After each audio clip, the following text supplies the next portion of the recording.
You wake up in the mud. Again, your feet are already wet.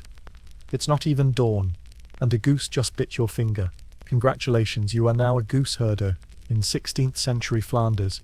Your job: follow around an army of hissing, flapping demon birds while trying not to freeze, starve, or get blamed for things geese definitely did. You don't even get to eat the geese. And just when you thought you might befriend one, it honks in your face and runs into a ditch. Welcome to rural life, before central heating, Wi-Fi, or basic human dignity. If you've ever felt underappreciated at your job, hit that like button. At least you're not chasing angry poultry through medieval turnip fields. Subscribe for more misery, historically accurate, of course. Congratulations. You've just been born into 16th century Flanders, a scenic, marshy wonderland where the fog rolls in thick, the pigs roam freely, and your future is already profoundly disappointing. Your name is something aggressively Flemish, like Geert or Lisbeth, and you've just joined a bustling household that includes your mother, your father, 5 to 8 siblings, depending on whether the winter was bad, a grandmother who might be a witch, and 1 goat. Wait, no, sorry, the goat died last year, so 0 goats. But plenty of mud. You live in a 1-room house made of wood, straw, and whatever else was lying around, which, conveniently, is also how your dinner is made. There's a hole in the roof that's technically a chimney, a fire that sometimes stays lit, and an ambient aroma best described as fermented humanity, cozy. Now, you may be wondering, but what if I want to be something other than poor?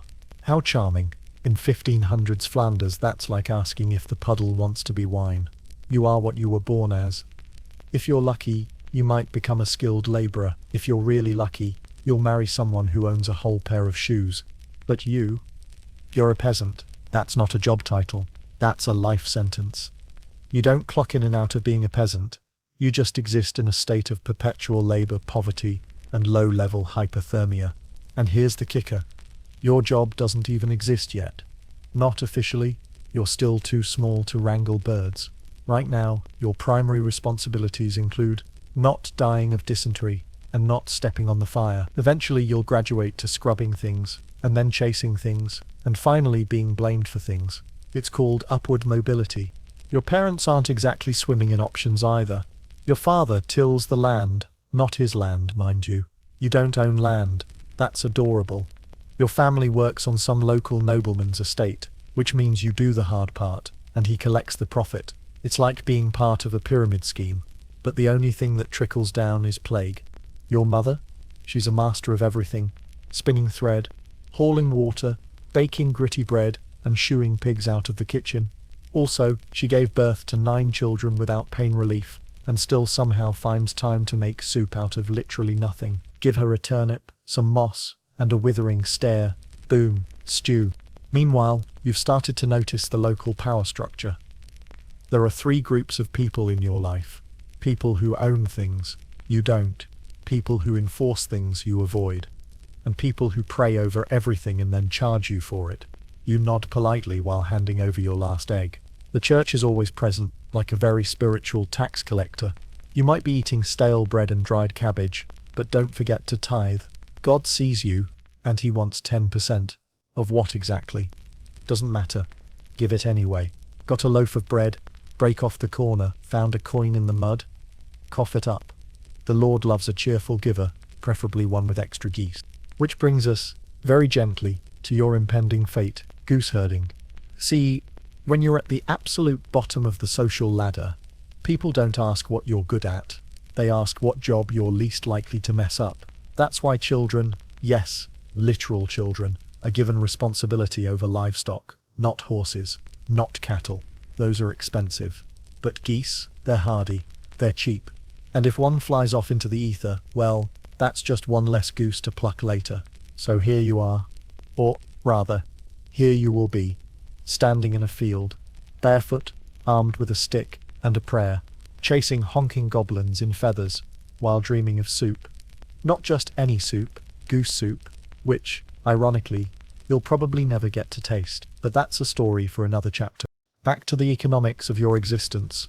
You don't get paid in coins. Currency is for people who live in towns, people with hats, people who don't sneeze mud.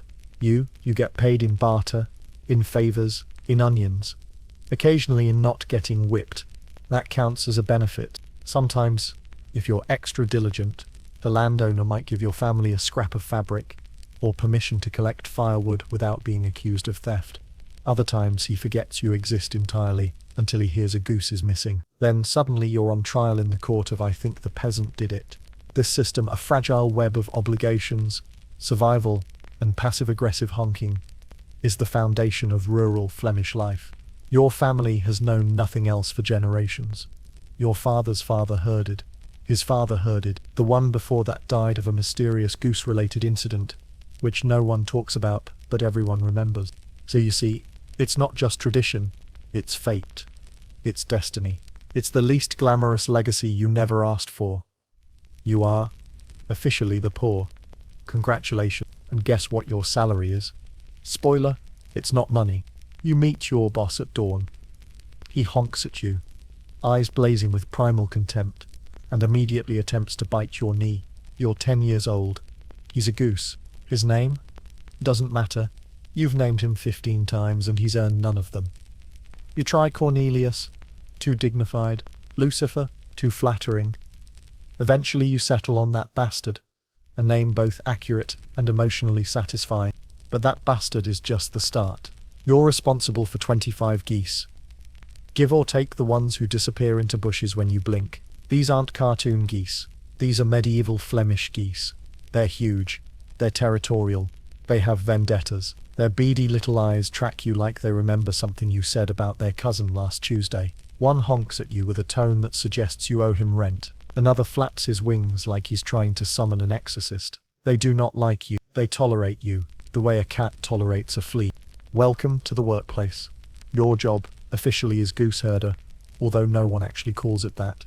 You're just the lad, or the girl, or the barefoot one always chasing geese. Your duties are not listed in a contract. Instead, they are shouted at you by adults who are always doing something more important, like repairing fences, boiling linen, or dying of anemia. So what exactly do you do? Well, you follow geese. That's it. From sunrise to sunset. You follow them into fields, around rivers, through nettle patches, across frozen roads, and sometimes, with a mixture of horror and admiration, onto the roofs of low buildings. You guide them with a long stick, some frantic waving, and a voice that rises 3 octaves when you panic, which is often. Geese don't walk in straight lines. They zigzag. They detour. They pretend they're going left, then pull a surprise U-turn, just to humiliate you. You learn quickly that geese are like toddlers with wings and knives for mouths. They fight. They scream. They poop constantly. You dodge it. Mostly.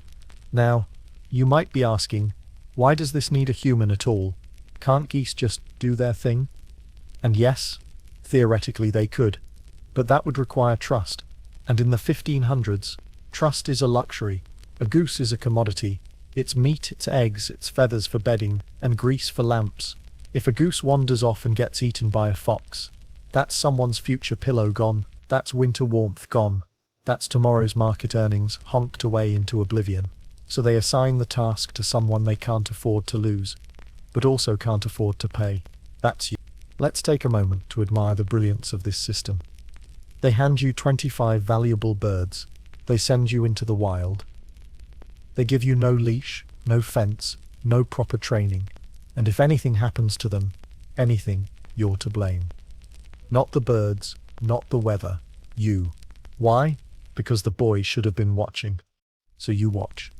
Constantly. Obsessively. You start giving geese personalities just to keep track of them.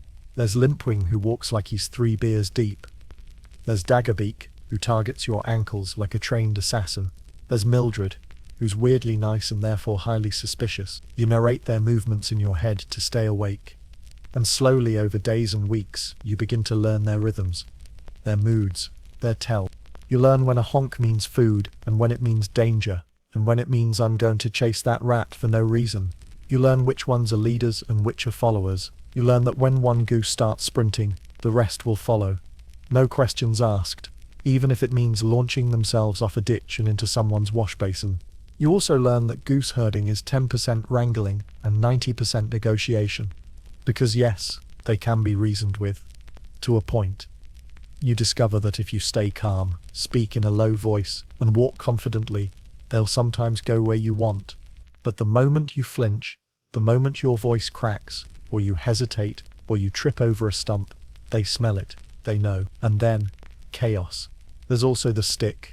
It's not fancy. It's a bit of wood you found near a fence, maybe carved with your initials if you had time.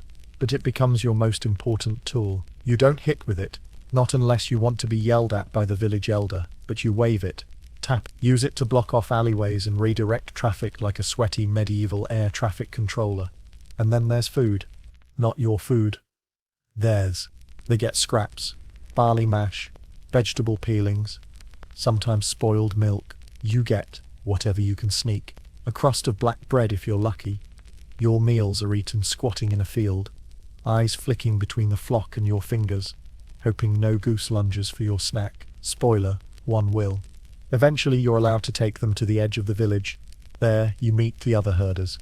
And by meet, we mean you exchange glares and judge each other's flocks. Goose herders don't really mingle. It's a lonely job. You walk in silence. You hum to yourself. You talk to birds that don't respond unless it's to bite you. But in that quiet, something strange happens. You start to like it. Not the pain, or the cold, or the goose poop, which by the way is omnipresent and always fresh, but the simplicity, the rhythm, the sense of purpose. You're not important. God no, but you're needed. You are the barrier between this flock and disaster, and that makes you, technically, essential labor. Still watching? Then you know what to do. Like, subscribe, or honk quietly into the void. Let's talk value. Geese are more than birds. They're medieval insurance policies. They lay eggs, rich, fatty, high-protein eggs that keep bellies full in lean seasons. They molt feathers that can be collected, stuffed into sacks, and eventually fluffed into bedding for the one person in town rich enough to afford something other than straw. Goose meat is celebratory food. Not for you, obviously, but for richer folks, nobility, clergy, or that one baker who married up. But perhaps most importantly, geese are mobile. Chickens stay put. Cows are huge. But geese? You can walk them to market. You can parade them past judges and monks and tax collectors. They advertise themselves with each honk, which means, accidentally, you become part of the show. The townsfolk begin to recognize you. That's the goose boy, they mutter. The one with the limp. The one who talks to his birds. The one whose goose bit the magistrate. You become a character in village lore, somewhere between nuisance and curiosity. Sometimes children follow you. Sometimes drunks throw things. Once, a pilgrim bowed to one of your geese, mistaking it for a divine sign. You didn't correct him. But as with all jobs, performance is key. Lose one goose, you'll be blamed. Lose two, you might get whipped. Lose three, you're out. And in 16th century Flanders, out is a terrifying prospect. Out means no food, no work, no chance. So you keep counting over and over, like a medieval accountant with feathers for spreadsheets. 25, 25 again, 24. Wait.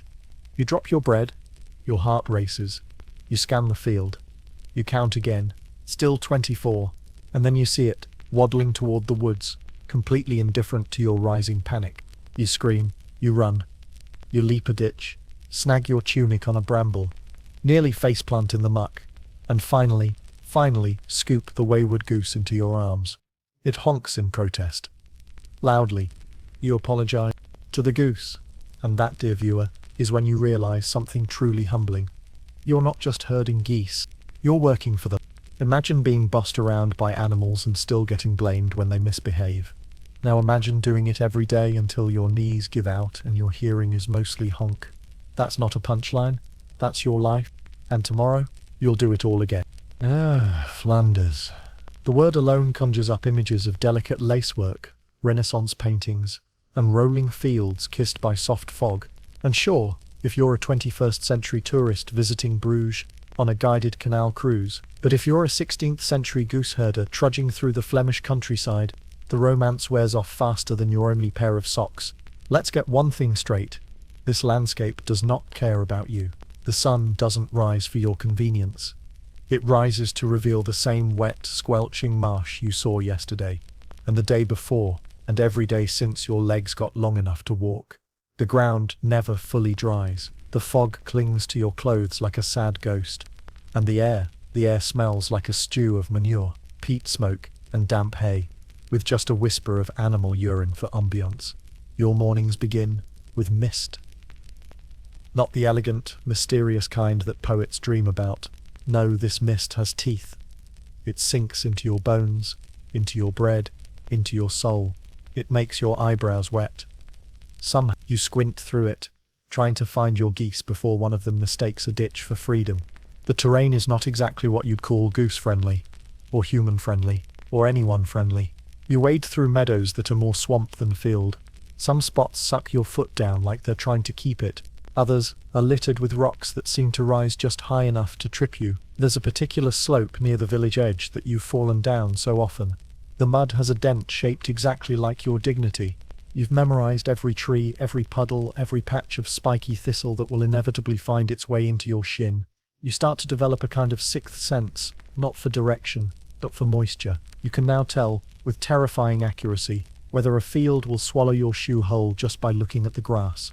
Still, there's beauty. Sometimes, just after dawn, the light hits the landscape just right. The dew on the barley glistens. A bird sings. The geese, momentarily quiet, bob gently through the mist like fat, sentient clouds, and for a few seconds only, you forget the itch in your wool shirt, and the fact that your left boot is full of mud. You feel almost poetic. Then a goose poops on your foot and bites your elbow. So much for poetry. Let's talk about the housing situation. The farms here are simple, wood and wattle, with thatched roofs that leak no matter how well you patch them. Your own home isn't technically yours. It belongs to the landlord, or the church, or someone else whose name is on parchment you've never seen. Inside, it's dim, cramped, and always smells faintly of cabbage and anxiety. There's no plumbing, no chimney, and no insulation.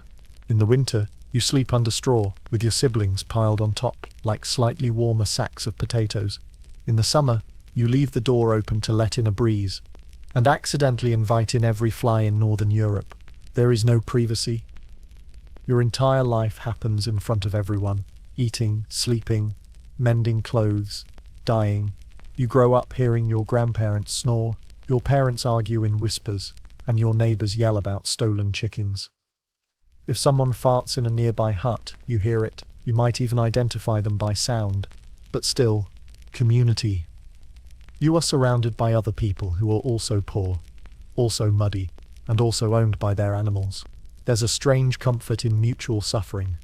You may not own land, but you know who lives where, who's married to whom, and which baker secretly waters down his ale. Speaking of neighbors, there's the constant threat of wolves. Yes, actual wolves. They don't come often, but when they do, it's an event. The whole village mobilizes. Torches, pots and pans, someone screaming scripture. It's like a spontaneous theatre production starring frightened peasants and very unimpressed predators. Bandits are another concern. Humans who've decided they're tired of being poor, and would prefer to make you slightly poorer. They lurk near forest edges, waiting for lone travelers with a pocket full of bread. Or, occasionally, a promising-looking goose. One of your earliest memories is hearing about old Willem, who tried to defend his prized gander from a thief, and ended up with a broken nose and no bird. The thief? Never caught. The goose? Delicious, apparently. And yet, for all its misery, the countryside is alive. You notice things. The way mushrooms sprout in patterns after rain, the chatter of magpies before storms, the rustle of grass that tells you when your geese are plotting something. You learn to move quietly, to observe, to adapt. Nature may hate you, but you get used to the abuse. Eventually it feels almost personal, like an abusive friendship you're too tired to end. There's also the flora. Weeds and herbs grow everywhere. You learn which ones sting, which ones smell, and which ones can be chewed to help with toothaches. You hear tales of wise women who know how to heal wounds with boiled roots and spit, and you believe them. Because when you can't afford a doctor, belief is cheaper than treatment. You know the seasons intimately, not from calendars, but from your joints. Winter arrives in your knees. Spring creeps in through your damp socks. Summer brings flies the size of plums. And autumn? Autumn means harvest, or, if the weather's been bad, hunger. That's when you notice how suddenly peaceful the fields become. No bird song, no breeze. Just a heavy, eerie stillness. The kind that makes your geese huddle close and your stomach twist with something primal. You remember the stories, years when the crops failed, when the rivers flooded, when the frost came too early. And you wonder, what if this is one of those years? Let that sink in. The way the fog sinks into your collar, but life continues. Because it must. You watch your older brother haul hay until his back curves permanently. You see your mother's hands crack from laundry done in freezing water. You watch a calf die in the mud and hear your father curse quietly because that calf was supposed to be next month's hope. Even your geese, ridiculous as they are, begin to feel like co-survivors. You walk together. You suffer the weather together. You eat together. Okay, technically, you watch them eat better than you do, but still, you develop a sort of solidarity. Stockholm Syndrome. Feathered edition. And so, you keep walking, day after day, field after field. You begin to mark time, not by the calendar, but by which tree is blooming, which creek is flooding, and how many layers of frost crust over your toes at sunrise. This is your world. Cold, cramped, unrelenting. But also, you know every curve of the hills. You can navigate by smell, by wind, by instinct. You don't need a map. Your map is in your feet, your skin, your spine. Every ache is a landmark. Every scar is a story. Every goose bite, a vivid reminder that you are, against all odds, still here. Until one morning, something goes wrong. You're counting. 23, 24. 24 again. You count again. Still 24. There were 25 when you started. Always 25. You know them. You name them. You smell them. They're loud, obnoxious, physically incapable of stealth. And yet, one is missing. Your heart stutters. Your mouth goes dry. You scan the field, the hedges, the distant trees. You whistle. You slap your stick on a stone. The rest of the geese look at you with that special blend of boredom and contempt. Nothing. You run to the riverbank, to the copse of trees, to the fence near old Willem's place. No goose, no tracks, no honking, just the wind, the mud, and your pounding heart, because you know what this means. Someone will notice, and when they ask, you'll have no answer. You'll shrug, you'll stammer, you'll point to the sky and mutter something about foxes. But they won't care, because the bird is gone. And in a village like yours, that's wealth, vanished. That's trust, broken. That's a herder, you who has one job, and couldn't keep a single feathery idiot from disappearing into the mist. What happens next? Well, you probably never imagined the words goose and economics would appear in the same sentence. And yet, here we are. Welcome to the thrilling, yes, thrilling world of 16th century goose-based financial systems. Strap in, or honk in, again. Because when you're a dirt-smeared peasant in early modern Flanders, every squawking bird in your flock isn't just a source of noise and judgmental side-eye. It's money, it's dinner, it's heating, it's status, it's survival. In other words, your livelihood is waddling around on two webbed feet and hissing at you for daring to exist. Now, let's be clear, you, the lowly goose herder, don't own the geese. That's adorable. Ownership is for people with parchment seals and a family crest. Or at the very least a roof that doesn't collapse every time it rains. No, you're just the unpaid intern of the goose economy. The feathery capital? That belongs to your landlord, or the abbey, or the wealthier families in the village who have tenants, which is a polite term for other people who do all the work. But even if you're not the one cashing in, you quickly learn the language of poultry profit. Let's start with the obvious. Meat. Goose meat is a delicacy. Not like a modern delicacy where someone slaps foam on a plate and charges $50. This is the real deal. Rich, fatty, protein-packed meat that can feed a family of 6 if you ration wisely. But you don't eat goose. That's like eating your paycheck.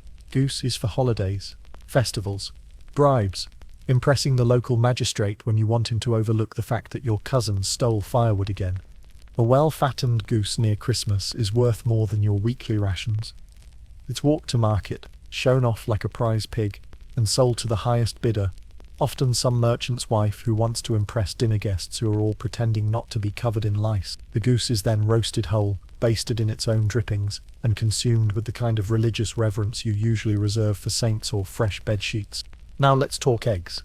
Goose eggs are bigger, tougher, and more goosey than chicken eggs. They're prized for baking, especially in wealthier households. If you're lucky and your flock isn't going through one of its mysterious "we're not laying this week because we feel emotionally manipulated" phases, you can collect enough eggs to trade for essentials like salt, soap, or very stale bread. You might even be able to barter for new shoelaces, which is exciting until you remember your shoes are made of wood. But eggs aren't just for food. Some are incubated, some are offered to the church, some are sold to traveling merchants who, and this is very important, don't live with geese. They're happy to pay a fair sum for the product of a bird they don't have to chase through brambles. And then we have feathers. Feathers are the real cash crop of the avian world. Soft ones for pillows and bedding, stronger ones for quills, decorative ones for hats, especially for those with enough status to wear something impractical and pointy on their heads, without being mocked into oblivion. You, of course, are not one of these people. Your hat is made of burlap, sadness, and whatever warmth you can trap with the power of wishful thinking. Feathers are plucked during molting season or post-mortem, depending on how much dignity the goose is allowed. These feathers are cleaned, poorly, dried, unevenly, and stuffed into sacks. If you're lucky, you get to sleep on a straw mattress with one thin pillow of plucked goose down. If you're really lucky, that pillow doesn't still smell faintly of goose grease. Oh yes, that's a thing too. Melt it down, and you've got a substance that can be used to lubricate hinges, soothe cracked skin, and light lamps.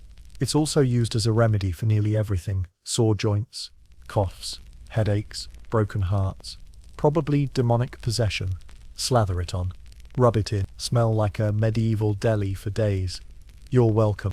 Now, in any functioning economy, and I use that term loosely here, there are middlemen.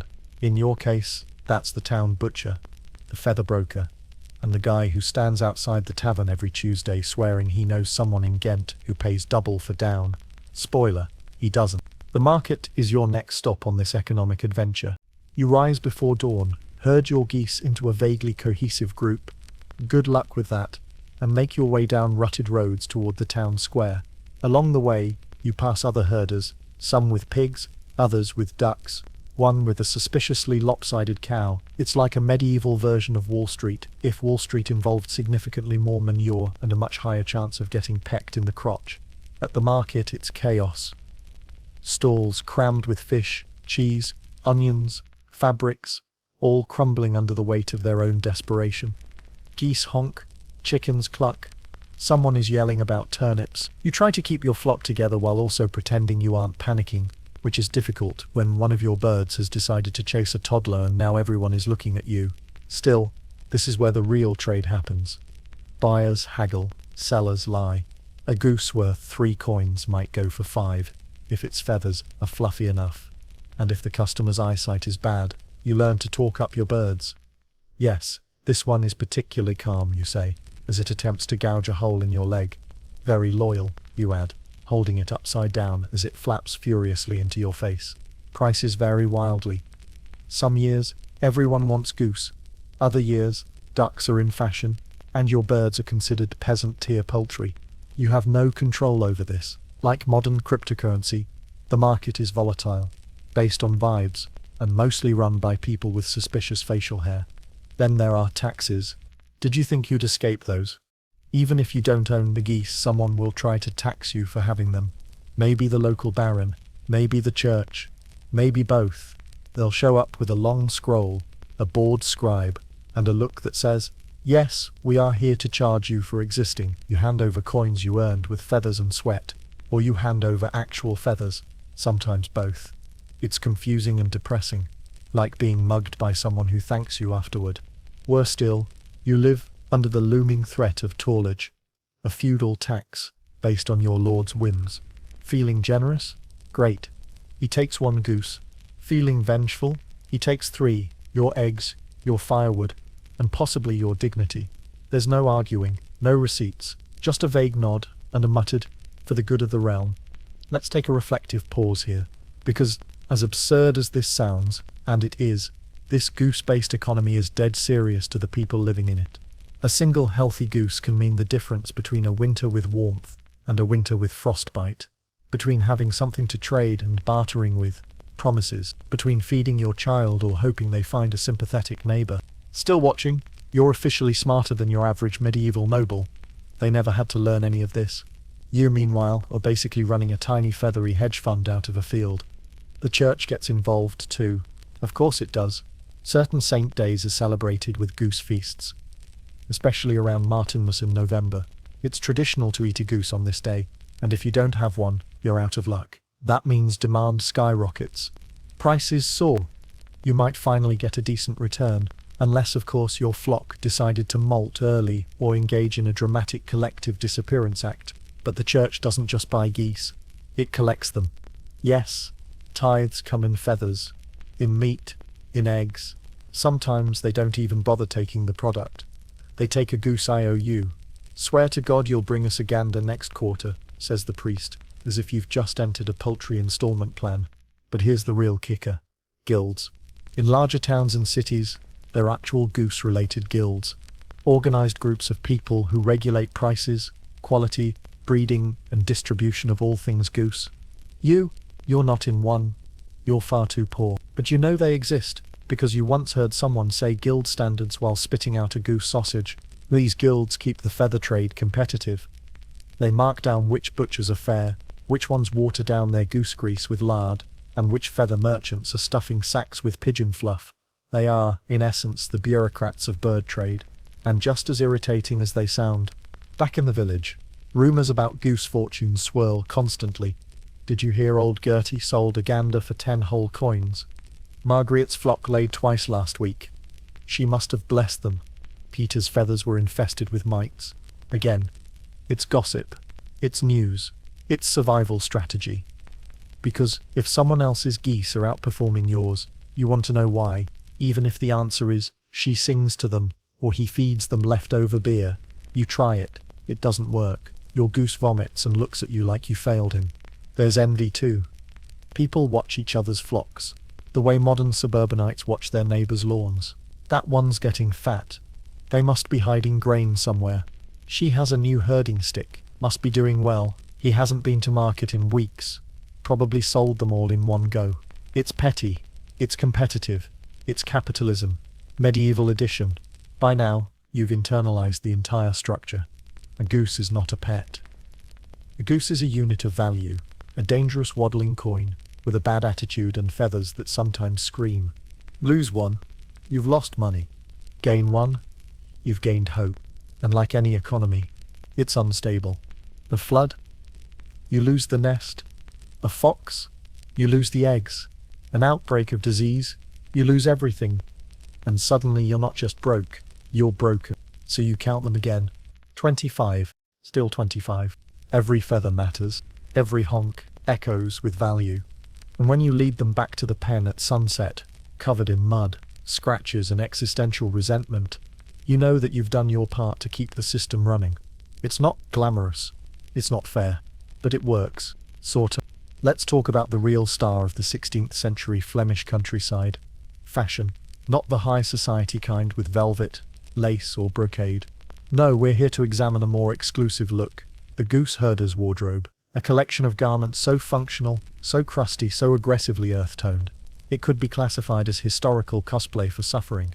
And before you get too excited, no, there are no goose-themed accessories. Unless you count the literal goose droppings on your cloak, which, spoiler, you absolutely should. Now imagine waking up every morning and putting on the same outfit you wore yesterday, and the day before, and last week, and possibly since last winter. If we're being honest, because you don't have a closet, or a drawer, or choices, you have one outfit. 2, if your family is suspiciously wealthy, or someone died and left you their clothes in the most depressing inheritance imaginable. Let's begin at the base layer, underwear, or rather, the 1500s equivalent, which is less lingerie and more sackcloth challenge. You've got linen underthings, if you're lucky, made from coarse, loosely woven flax, that feels like wrapping your tender bits in a damp napkin. The undertunic is long, shapeless, and unflattering. It offers no support, no comfort, and no pride. But hey, it's breathable. Then comes the main tunic. Think medieval potato sack with sleeves, It's made of wool, because everything is made of wool. Wool is cheap, durable, and warmish, also itchy, also heavy, also completely useless once wet, which, you may recall, is most of the time in Flanders. This thing absorbs water like it's auditioning to be a sponge, and dries at the approximate speed of geological erosion. Over that, you may, if your family hasn't already traded it for turnips, have a cloak. This is a multi-purpose garment.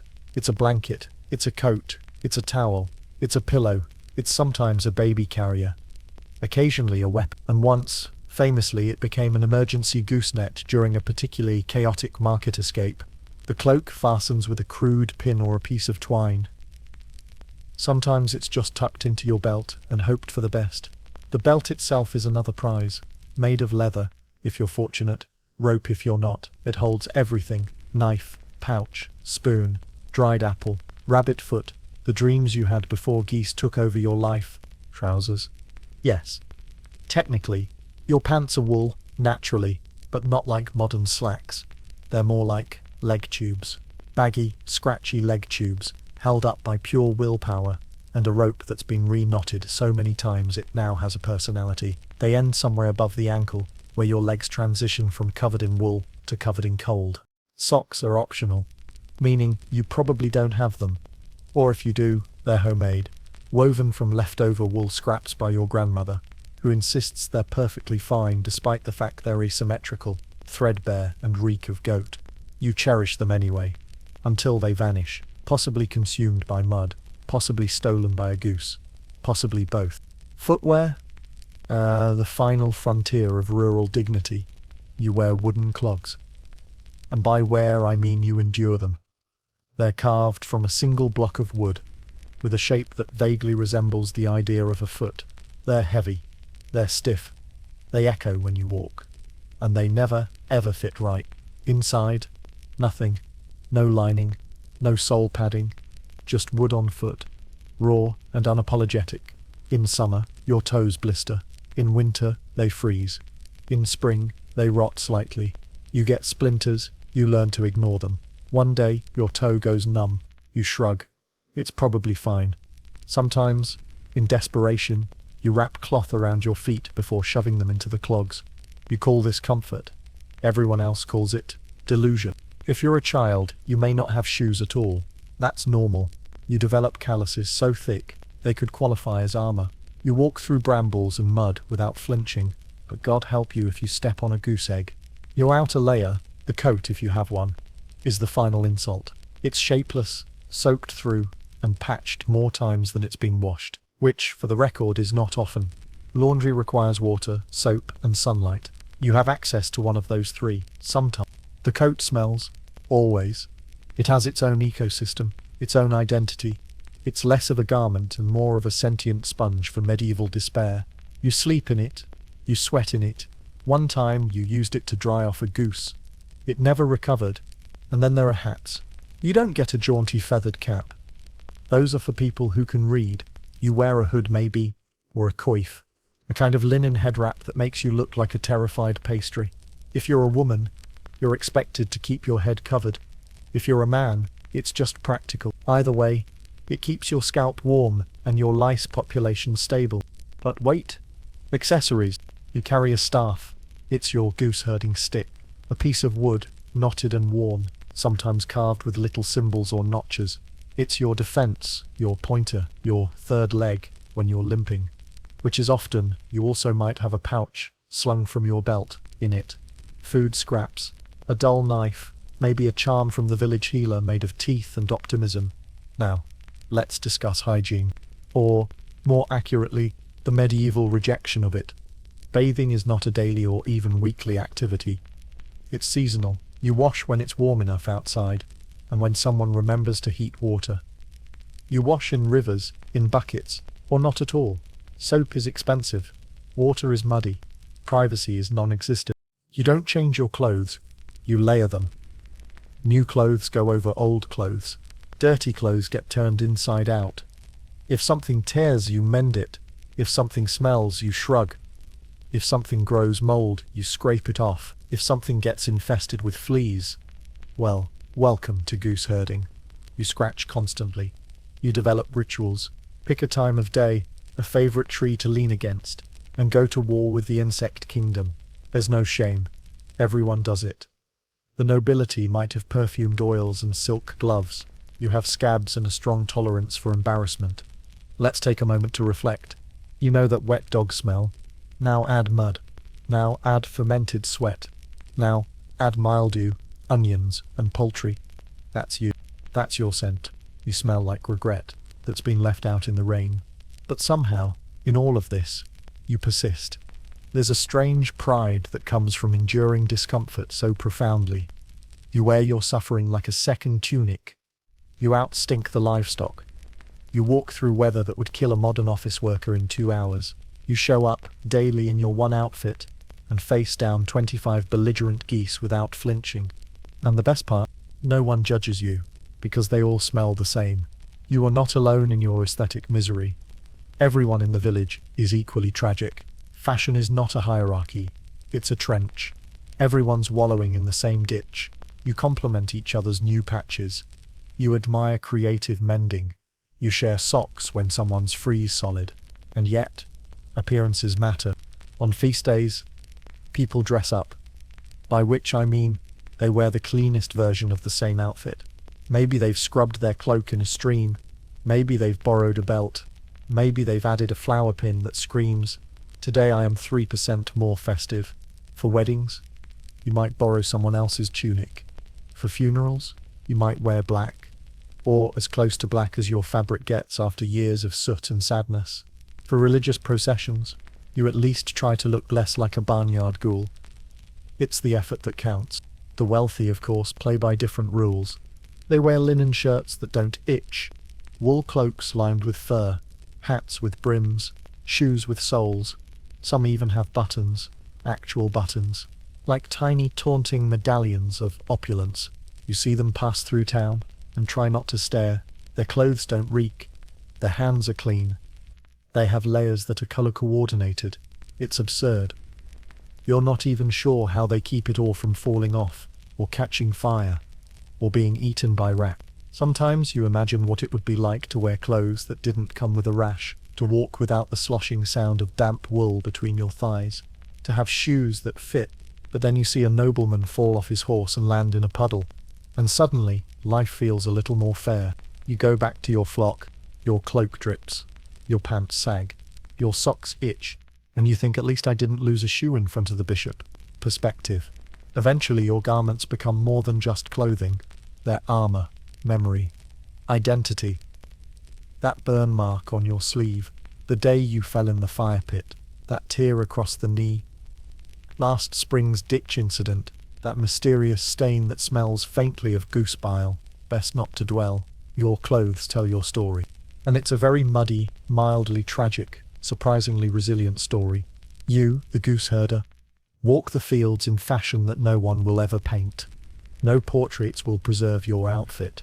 No poets will describe your tunic. No museum will display your clog. And yet, you lived in them. You worked in them. You froze, sweated, bled, and dreamed in them.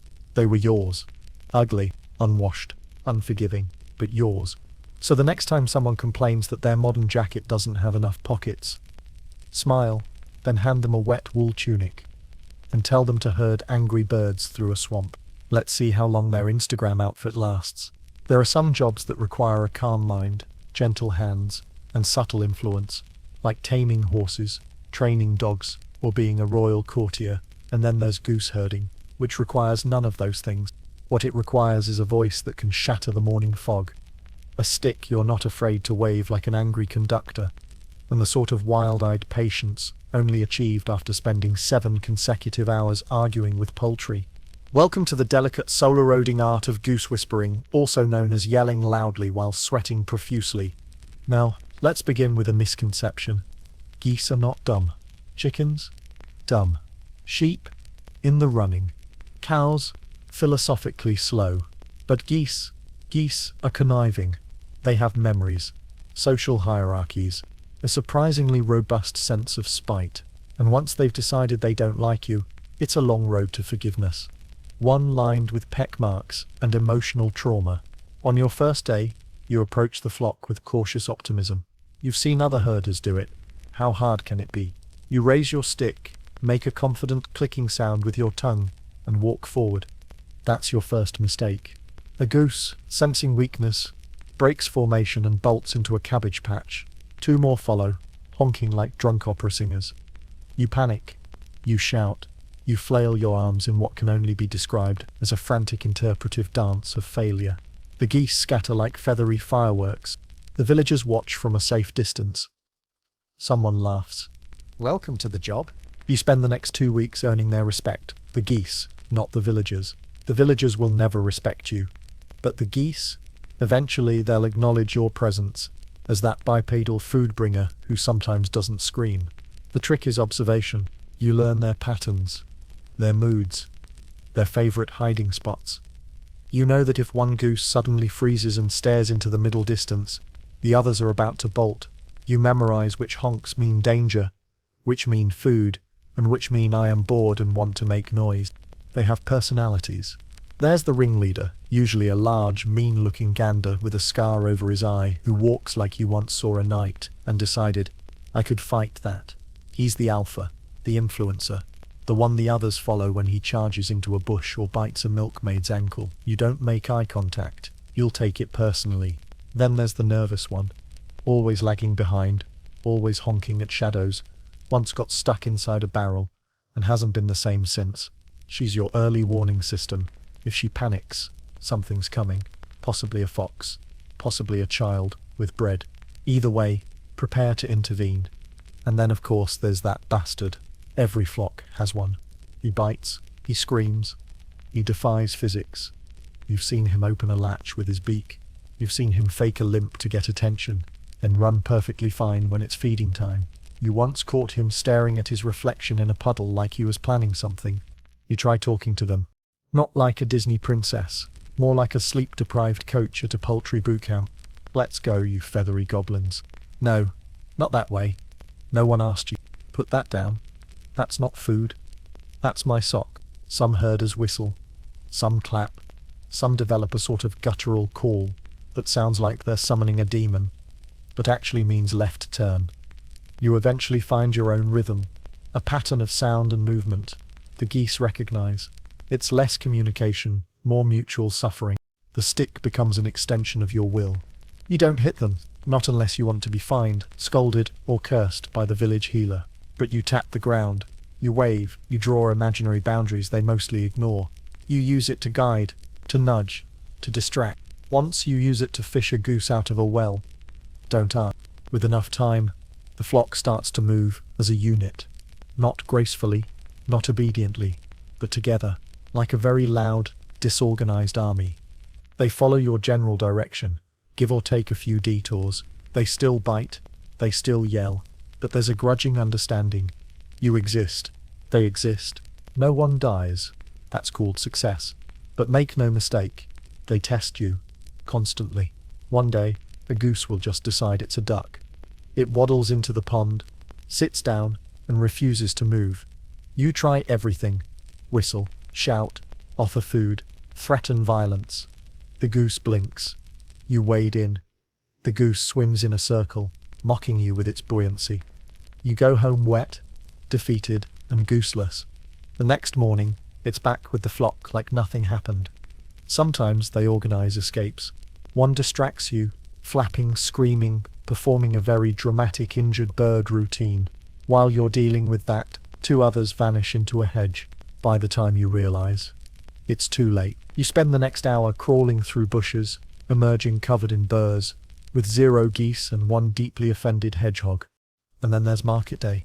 Market day is a goose herder's trial by fire. You wake early, round up the flock, and march them through town. They honk. They poop. They scatter. You shout apologies to bakers and fishmongers as your birds trample produce and peck children. And just when you think things are under control, it happens. Your flock spooks. A dog barks. A wheelbarrow tips. A woman sneezes too loudly. Whatever the trigger, the result is chaos. Geese running, you chasing. A child screaming. Someone drops a loaf of bread. A goose grabs it. Now everyone wants the bread. You end up in the stocks for disturbing the peace. Let's talk about Jan. Jan was a herder from 2 villages over, known for his beautiful flock, shiny feathers, perfect discipline.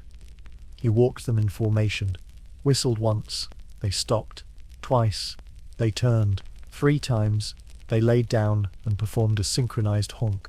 Legend. Then one day, Jan lost 14 geese. Gone, vanished overnight. No one saw anything. No feathers, no tracks, just an empty field and Jan staring into the distance like he'd seen the abyss, and it honked back. The village blamed him, accused him of theft or incompetence, or both. They put him in the stocks for 3 days. His flock, the remaining 11, refused to leave his side, honked day and night, drove the magistrate mad. Jan never herded again. He became a cobbler, still walks with a limp, still glares at geese like they betrayed him personally. Let that be a lesson. Because goose herding is not just about control, it's about reputation, trust. One slip, one feathered fiasco, and you're a joke, a pariah, a cautionary tale, told to apprentice. So you stay sharp. You count constantly. You scan the horizon. You talk to your geese like old friends, or enemies you've learnt to tolerate. You learn their quirks, their grudges. Which one refuses to walk near cabbage? Which one bites left-handed? Which one screams when it rains? It becomes second nature, a dun, a war, a weird honking relationship built on mutual disdain and reluctant cooperation. Sometimes you catch yourself smiling, not because it's fun, but because it's yours. This mess, this chaos, this impossible, noisy job. You've earned every scar, every bruise, every lopsided tan line. And when someone new joins, a cousin, a neighbor, a child, and they ask, how do you get them to listen? You laugh. Because the answer is, you don't. You negotiate. You plead. You survive. And occasionally, if you're very, very lucky, they follow. Not because they respect you, not because they like you, but because for one glorious fleeting moment, they forgot they were geese. The rooster hasn't even thought about crowing yet, and you're already awake, which is unfortunate because your eyes are sealed shut with the medieval equivalent of crusty disappointment. You grope around for your tunic in the dark, slap your feet into cold wooden clogs, and step outside where the morning mist immediately enters your nostrils, soul, and underwear. Why? Because it's market day. Market day is supposed to be exciting. A chance to barter, a chance to earn, a chance to escape your muddy field and interact with other mud-covered humans in a different mud-covered location. But for you, the goose herder, it's a parade of anxiety, logistics, and bird-related diplomacy. It is a test of endurance, of crowd management, and of how loudly you can yell without throwing up. Your journey begins in the half-light before dawn. You round up your geese with the authority of someone who definitely isn't sobbing on the inside. They respond with honks, hisses, and exactly zero respect. You use your herding stick to keep them moving in roughly the same direction, which is to say, vaguely forward if a little sideways, and occasionally into ditches. You count. 1, 2, 3, 25. Still, you count again. You always count again. Your breath clouds in front of you. Frost clings to the grass. The geese trample through it like tiny feathered anarchists. The village still sleeps, except for old Willem, who watches you shuffle past with an expression that says, rather you than me, while he empties a chamber pot into the street. Medieval glamour right there. The road to town is long, uneven, and populated by rocks that leap under your clogs at the worst possible moments. The geese complain with every step, so do your knee. You try to maintain a steady pace, not too fast, not too slow, fast enough to get there before the prime buyers leave, slow enough not to lose any AVM colleagues to a bush-related tantrum. Halfway there, the first tragedy strikes. A goose, your fattest, fluffiest gander, breaks formation, honks defiantly, and waddles into a puddle that may or may not be bottomless. You scream his name, which is probably something like Joris or Demon Feathers, and rush after him, flailing your arms like a scarecrow in distress. The rest of the flock watches with morbid fascination, then begins to scatter just for fun. You wrangle them back together using a mixture of profanity, emotional bargaining, and interpretive stick dancing. A passing baker sees you and offers a slow clap. You consider throwing a goose at him. You do not. Character development. Eventually, miraculously, you arrive. The town is already alive, buzzing, stinking, shouting. Market stalls rise like crooked teeth from the cobblestones. The scent of dried fish over ripe cheese and questionable ale blends into a cloud so thick you could bottle it and sell it as hors de regret. Merchants bellow prices, children scream, dogs bark, chickens squawk, and into this chaos waddle your 25 geese, screaming their arrival like they're owed a red carpet. You set up shop in the livestock corner, which is a generous term for a muddy square, next to a man selling suspicious eels. Your flock immediately begins pooping. You nod in satisfaction. This is going well. Now the performance begins. You straighten your posture, adjust your tunic, which smells like yesterday's dinner and today's existential dread, and prepare to sell. Not your geese, not entirely. You're here on behalf of your master or your family, which means your job is to pretend you have the authority to make deals, while absolutely not agreeing to anything without approval.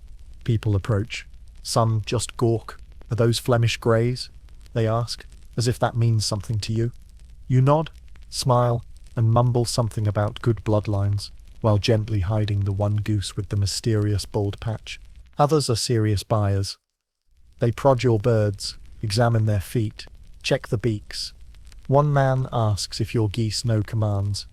You say yes, and demonstrate by yelling "Goose" at them, which causes mild panic and a knocked-over basket of apples. You smile politely while the merchant stares at you like you've just farted in Latin. Still, you make a few trades. Some eggs for salted fish. A promise of feathers in exchange for firewood. You're not allowed to take coins.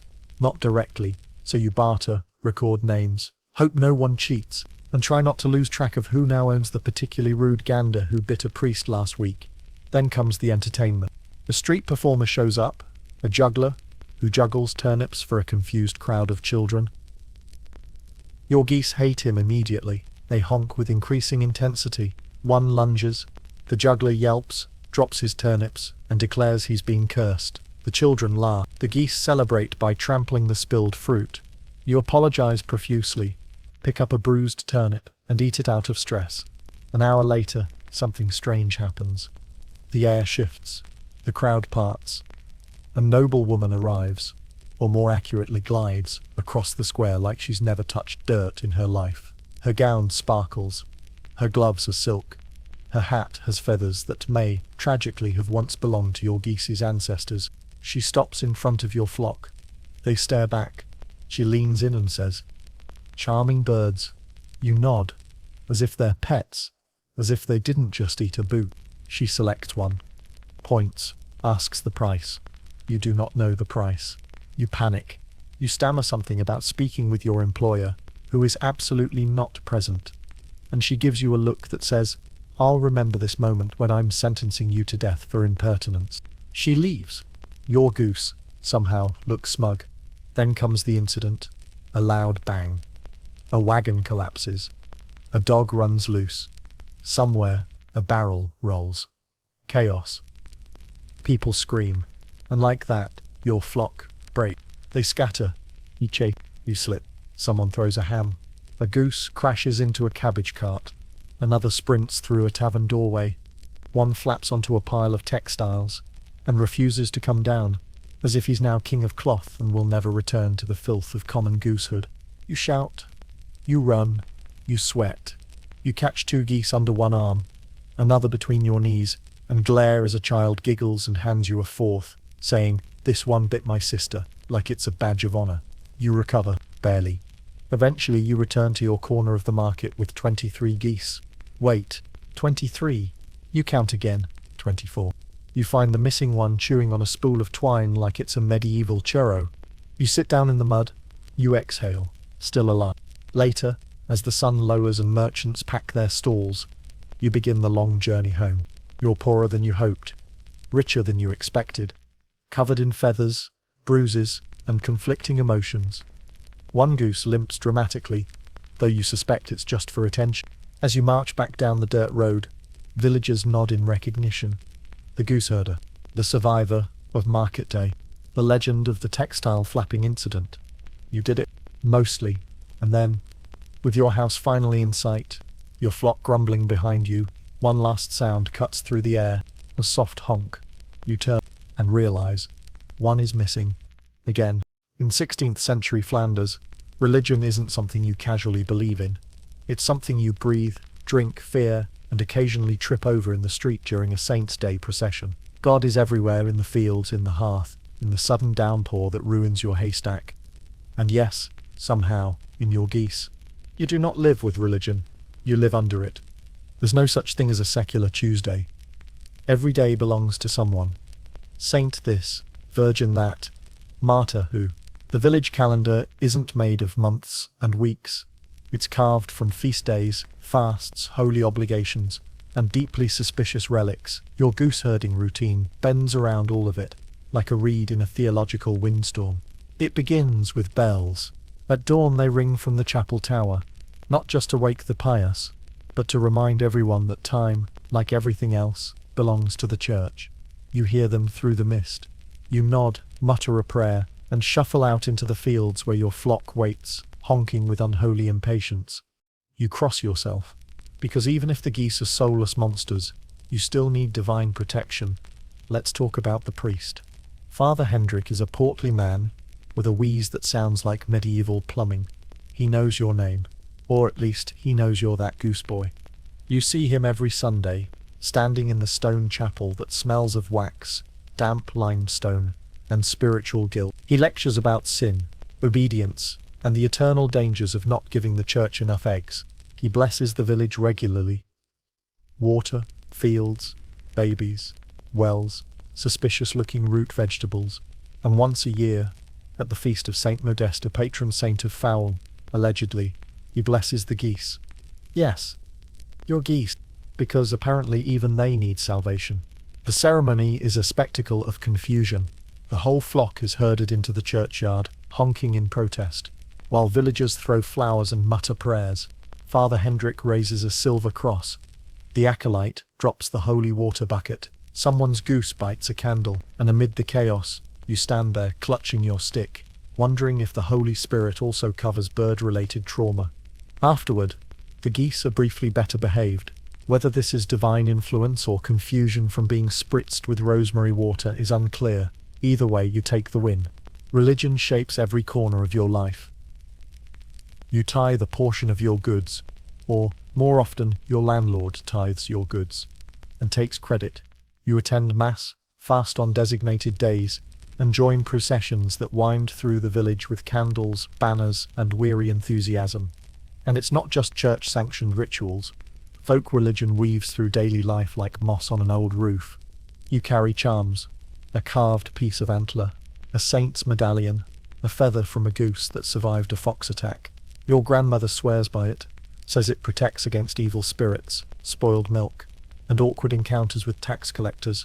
You don't believe her, except of course on Tuesdays, or when the wind blows from the east, or if that bastard goose starts pacing in circles again. You know the rituals.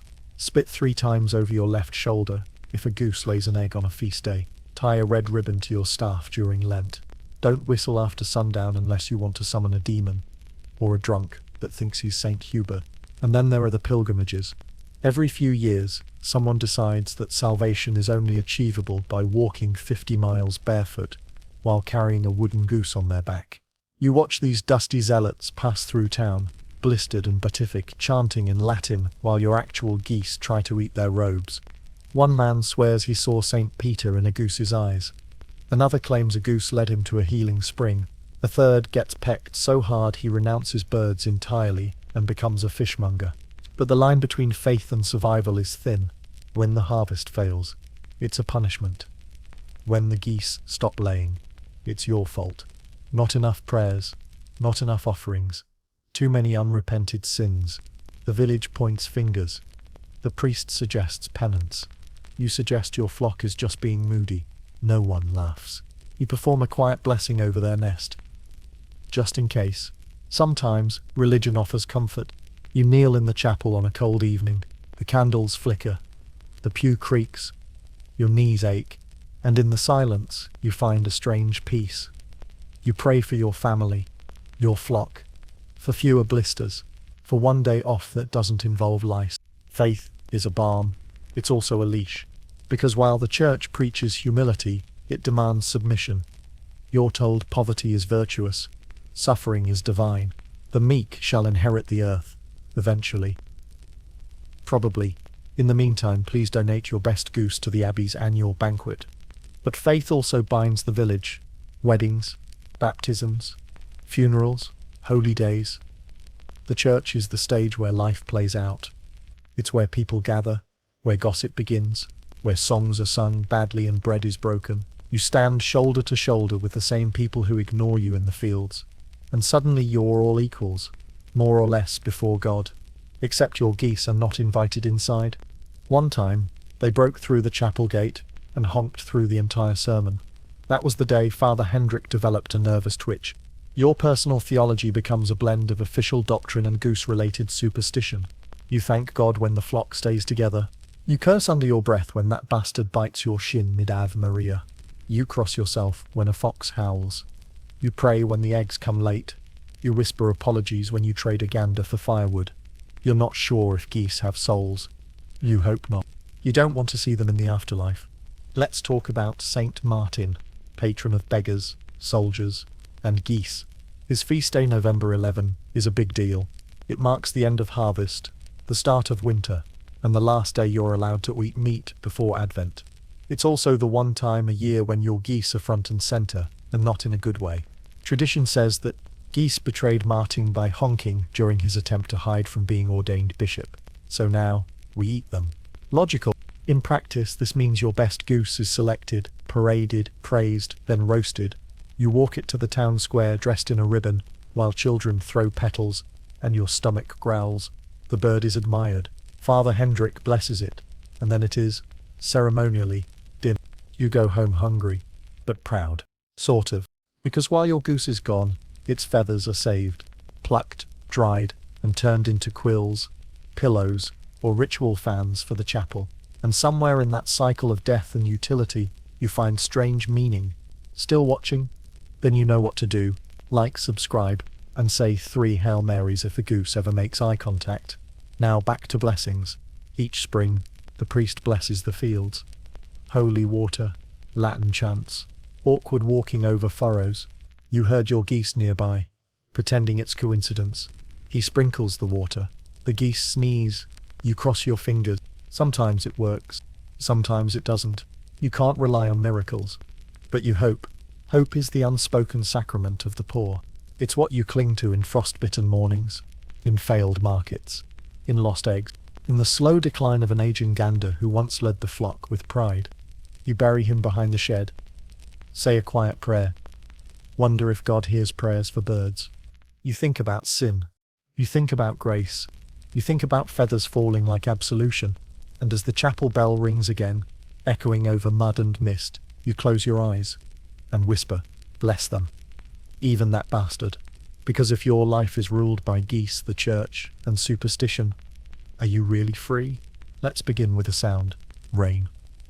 But not the kind that makes you sigh and pull a blanket tighter. No, this is the kind that ruins your year in an afternoon. The kind that turns soil into soup, barns into bathtubs, and your livelihood into slurry. You are standing ankle deep in it.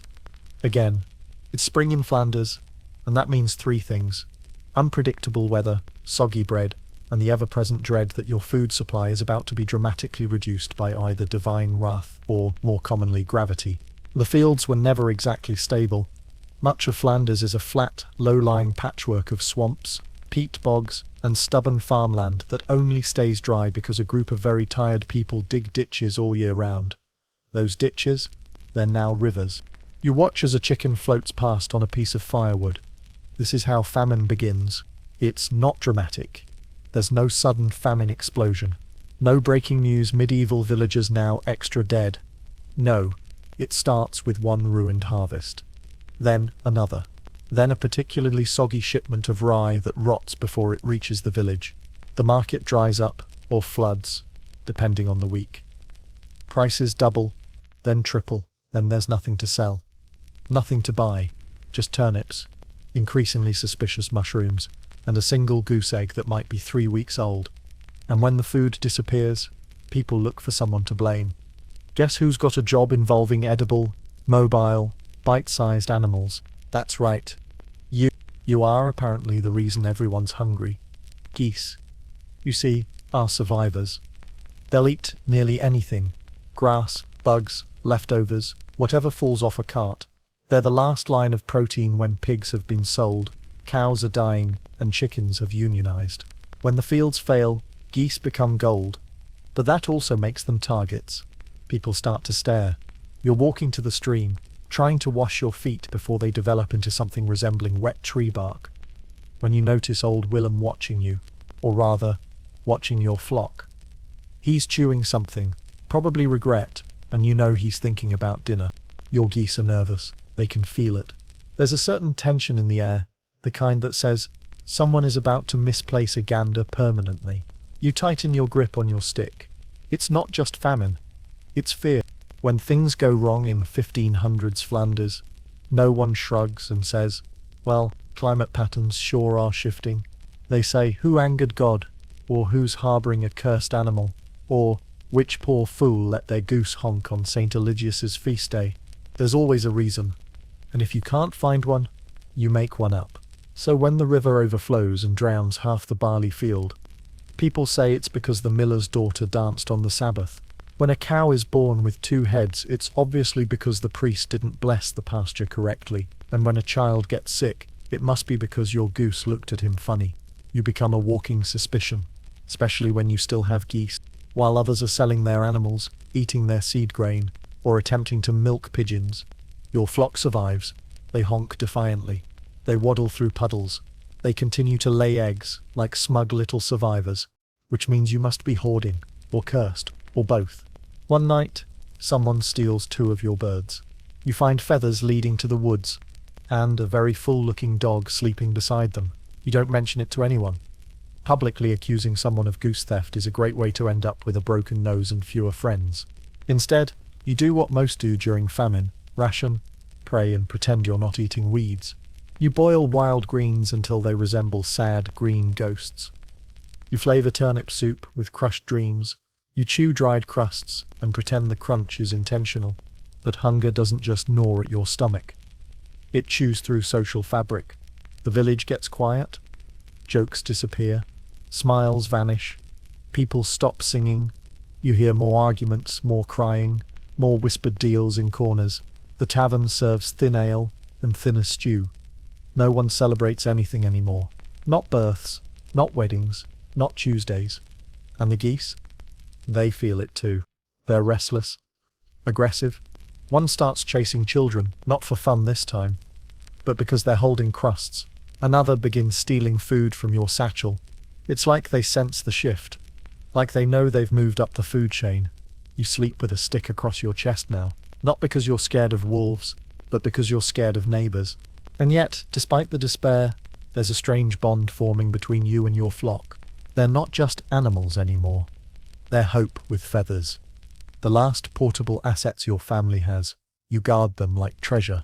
Feed them the best scraps. Whisper to them at night. You name them. Yes. You said you wouldn't. You swore never to get attached. But now it's harder not to. Because if one of them dies, it's not just sad, it's catastrophic.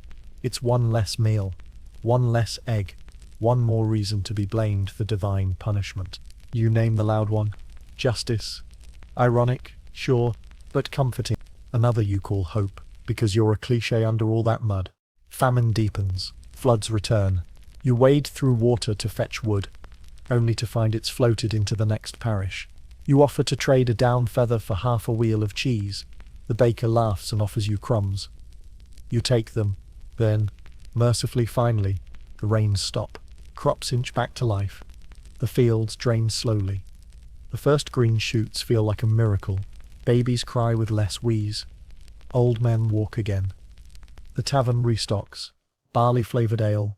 But still, and through it all, your geese live. They honk. They peck. They survive. And because they did, you did.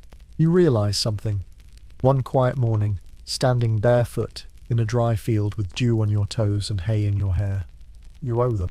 Not in a sentimental, they're my friends kind of way, but in the very real, very uncomfortable way, where the difference between life and starvation had a beak and a nasty temper. You stroke one's head. He bites you. You smile anyway. Because sometimes salvation doesn't come with trumpets or miracles. Sometimes it comes with webbed feet. There's a particular kind of silence that falls over a village when a goose goes missing. It's not the stunned, "Oh no, a wolf came in the night" kind of silence. No, it's the squinty-eyed, "Someone here has committed poultry treason" kind of silence. Suspicion settles like morning fog, thick and impossible to ignore. Suddenly, everyone is checking their fences, their thatch, their neighbors' dinner fires. And you're counting feathers. Again. Let's be very clear. In 16th century Flanders, a goose is not just a goose, it's food, it's currency. It's a walking, honking sack of survival. Stealing one is a crime. And not just a go sit in the corner and think about what you've done kind of crime. We're talking stocks, fines, lashes, and occasionally, execution. Yes, people died over geese. Welcome to the justice system circa oops we still think bloodletting is science. It always starts innocently enough. You go to bed with 22 geese. You wake up with 21. One is gone, vanished like a bad smell in the wind. Except the bad smell is still there. Because your neighbor Bertha is boiling something suspiciously savory. You sniff. You stare. You say nothing. Because accusing someone of goose theft is a gamble. If you're wrong, you're a slanderer. If you're right, you're still probably getting punched. And if you're caught stealing yourself, congratulations, you're now the proud recipient of public shame. And possibly a wooden collar with your crime carved into it. This is not theoretical. The legal system in your village runs on a heady mix of superstition, local gossip, and one man named Hendrik, who once read a book. Probably. Maybe. There's a local bailiff, sure, a man with a stick and an ego. He wears a hat to prove he's in charge. He might even own shoes. But justice? That's more of a community hobby. Everyone gets involved. Everyone has an opinion. And everyone remembers that time Willem's cousin got whipped for stealing a duck that was technically his, but not on Thursdays. Goose theft investigations go like this. Step 1. Loud accusation in the middle of the marketplace. Bonus points if you throw something. Step 2. Mutual screaming. Step 3. Someone mentions Saint Hubert and starts crying. Step 4. The entire village is now in a trial, and your fate will be decided by whoever yells last. If you're lucky, the case ends with someone buying someone else a pint and promising to never speak of it again. If you're unlucky, well, let me tell you about Martin. Martin was a cooper's apprentice. Nice enough. Knew his way around barrels. One day Martin got hungry. Not "I skipped breakfast" hungry. More like, "It's been 6 days and I licked moss" hungry. He saw a goose wander into the alley behind the tavern. No one else saw it. Or so he thought. Martin did what any starving man would do. He snapped its neck, hid it in his tunic, and tried to walk away like nothing happened. Unfortunately, he forgot 2 key things. Geese are loud even in death. Martin was shaped like a barrel and not great at subtle exits. Caught. On the spot. Hauled to the square. Now, was Martin executed? No, not technically, but he was thrown into the village pond in December, then locked in the stocks with a sign that said "Honk if you're hungry." Children threw cabbage. Someone may have spat in his ear. Justice was swift, soggy, and humiliating. And Martin? He never stole a goose again, mostly because he left the village entirely and became a monk, which was basically medieval witness protection. But let's say you're not the thief. Let's say someone else steals your goose. What do? You can't go to the authorities. They're busy not being helpful. You can't accuse your neighbor, because her brother is the one with the pigs and you might need those pigs later. So you get clever. You start leaving broken eggshells by their doorstep. You whistle suspicious goose-like melodies when they walk past. You casually mention that your remaining geese miss their cousin. If they flinch, you note it. If they look guilty, you double down. It's psychological warfare, but with feathers. Meanwhile, your flock is traumatized. Geese remember. Oh, do they remember? They know someone was taken. They know it wasn't natural. You see it in their eyes, or eye, in the case of Bernard, who had an incident with a rake. They honk more now. They cluster protectively. They bite strangers with increased fervor. Honestly, it's kind of beautiful. But the danger remains. Every meal someone has is now suspicious. That stew, bit too rich. That roast, unusually plump. You eye it. They eye you. The whole village becomes one long game of culinary paranoia. You start doing head counts hourly. And then, worst of all, the church gets involved, because theft isn't just illegal, it's sinful, and nothing spices up a sermon like the threat of damnation. So now you've got Father Arnoux wagging his finger at the congregation, yelling about the goose-shaped hole in someone's soul. He preaches fire, he preaches judgment, he preaches, bizarrely, about the virtues of duck, which confuses everyone. But it works. For a time, people lay low. Geese stop vanishing. You start to breathe again. Until one morning, you find footprints in the mud. Human footprints. Leading to your pen and away again. The gate's unlatched. One of your ganders is gone. No feathers. No noise. Clean, professional. You feel your stomach drop. You're being targeted. Not by hunger, not by wolves. By goose thieves. That night, you don't sleep. You stay outside, crouched in a hay bale with a stick in one hand and a lantern in the other. You watch, you wait, and when the rustling comes, you leap out like a man possessed, screaming, flailing, brandishing your goose stick like a knight defending his squawking kingdom. It's a dog, an actual dog. Startled, it bolts. You fall face first into the mud. Your lantern goes out. Your geese, unimpressed, begin to honk sarcastically. You lie there, cold, wet, beaten, and then it hits you. This is your life. Defending birds with more legal rights than you have. But then one waddles up beside you, rests its head on your arm, and lets out a soft, exhausted honk. And for one brief, strange moment, you feel like a hero. A ridiculous, muddy, underfed hero. But a hero nonetheless. Let's get one thing out of the way. You do not eat the geese. Not because you don't want to. Oh no, you've dreamed of it.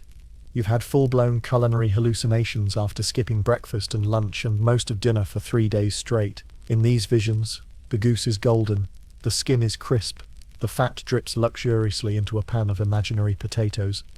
But that's just it, imaginary, because in the grand buffet of peasant life, you're not even allowed to sniff the entrees.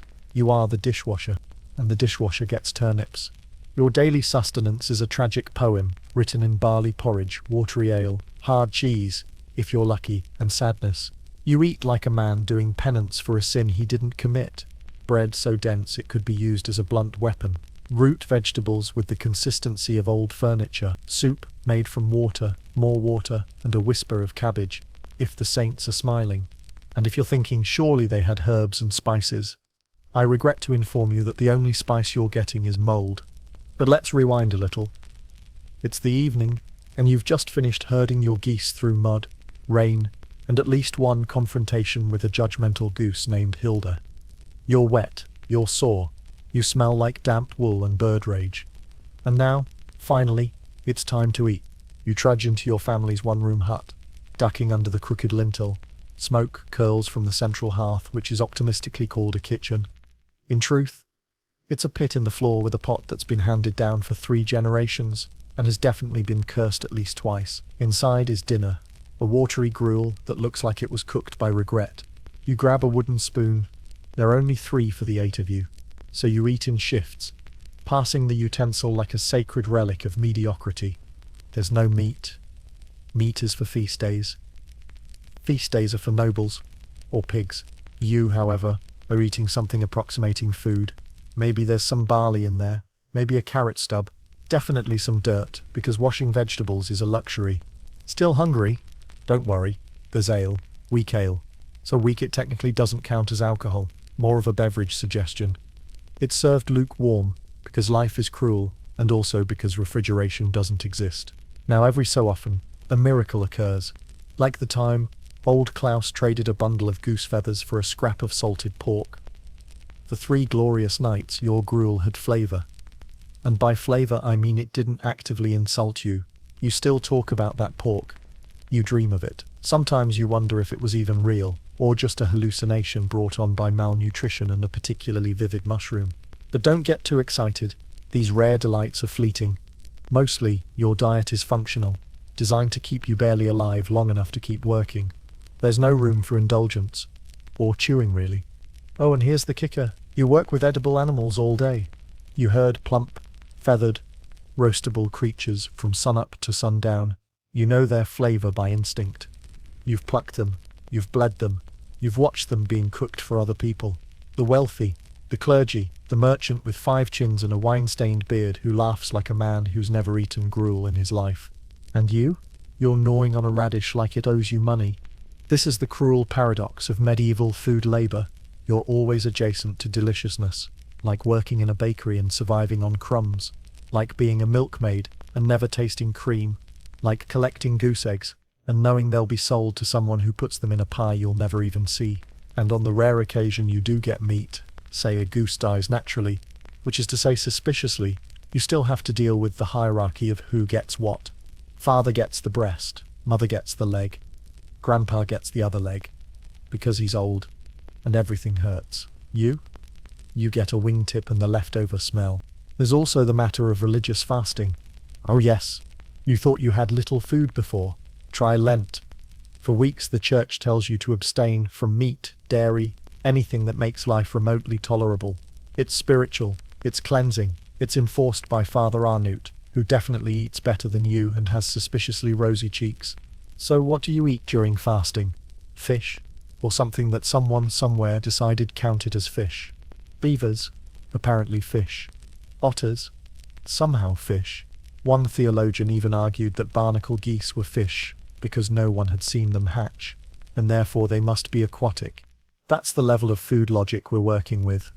But you don't get barnacle geese, you get dried peas, and the gnawing sense that God wants you to suffer flavorlessly. Now let's talk about cooking. Cooking is not a joyful act in your household. It is warfare. You have one pot. Everything goes in that pot. Every meal tastes vaguely of every other meal you've ever had. Last week's onion stew, still haunting the walls. You can scrub, but the smell is eternal. It's not seasoning, it's trauma. Also, everything is boiled. Baking is for people with ovens. Roasting? Please. Your hearth is a smoky pit, barely fit to warm your boots, let alone cook a goose. So you boil until the flavor has given up and moved out. Want to spice things up? There's salt. Sometimes, if the trade routes aren't blocked, if the merchant doesn't die of dysentery, if the church hasn't hoarded the entire supply to preserve their herring. So, basically never.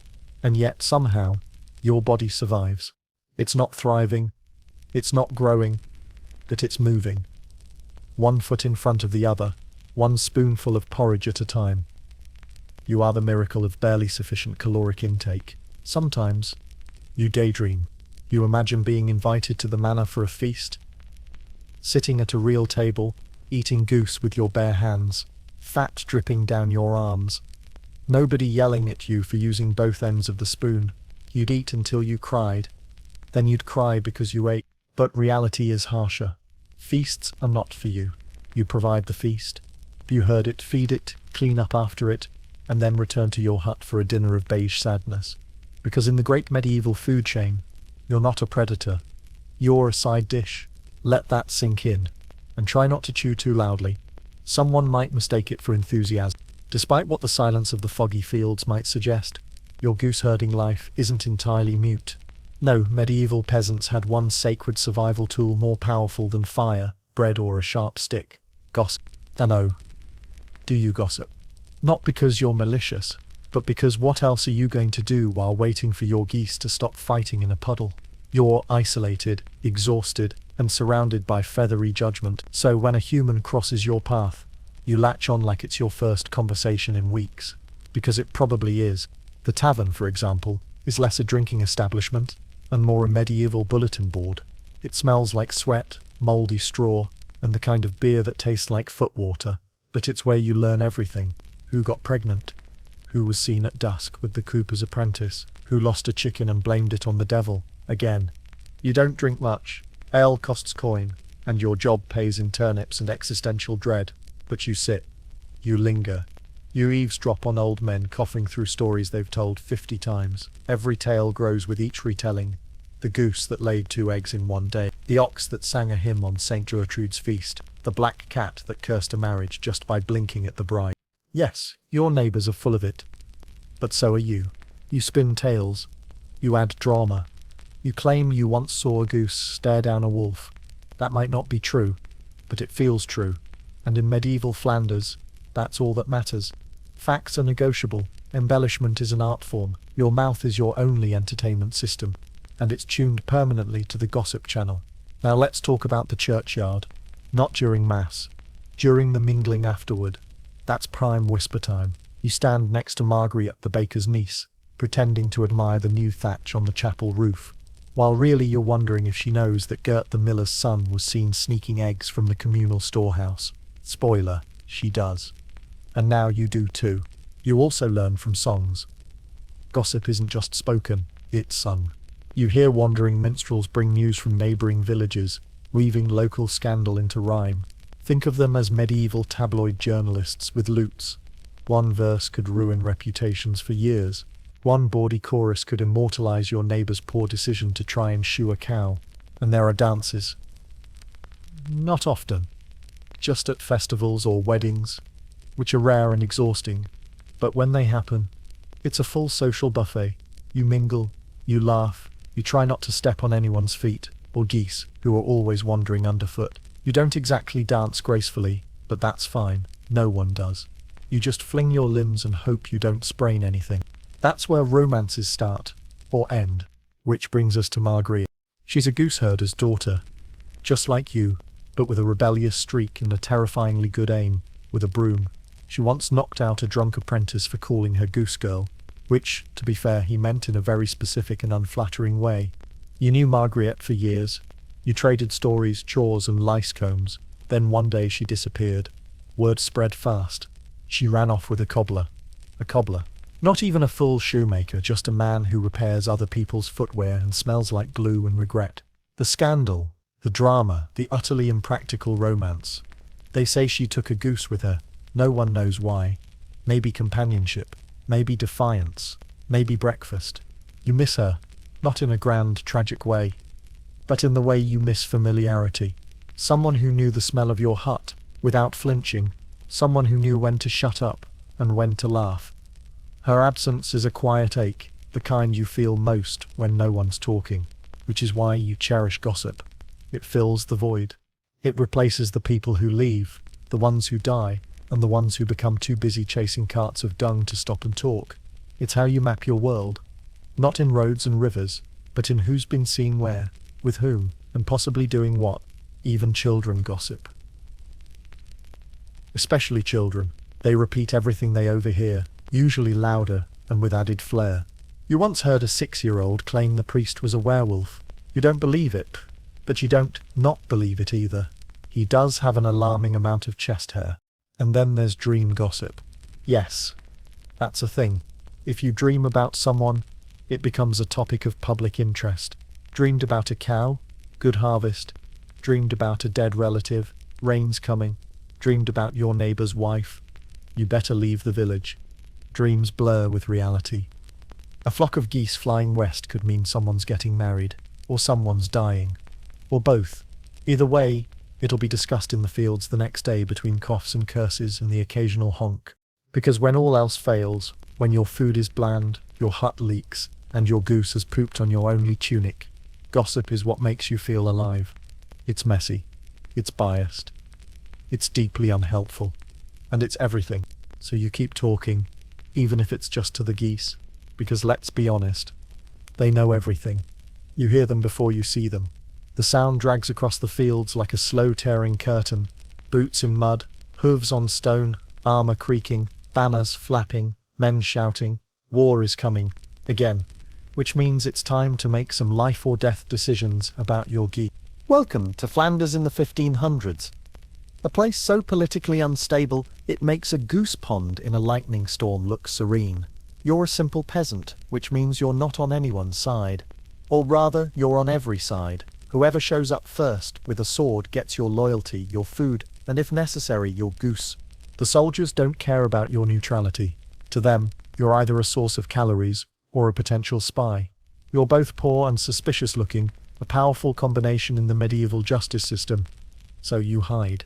You hear the rumours before the troops arrive, whispers in the tavern, a merchant passing through with a nervous eye, a monk who accidentally wandered 30 miles out of his parish.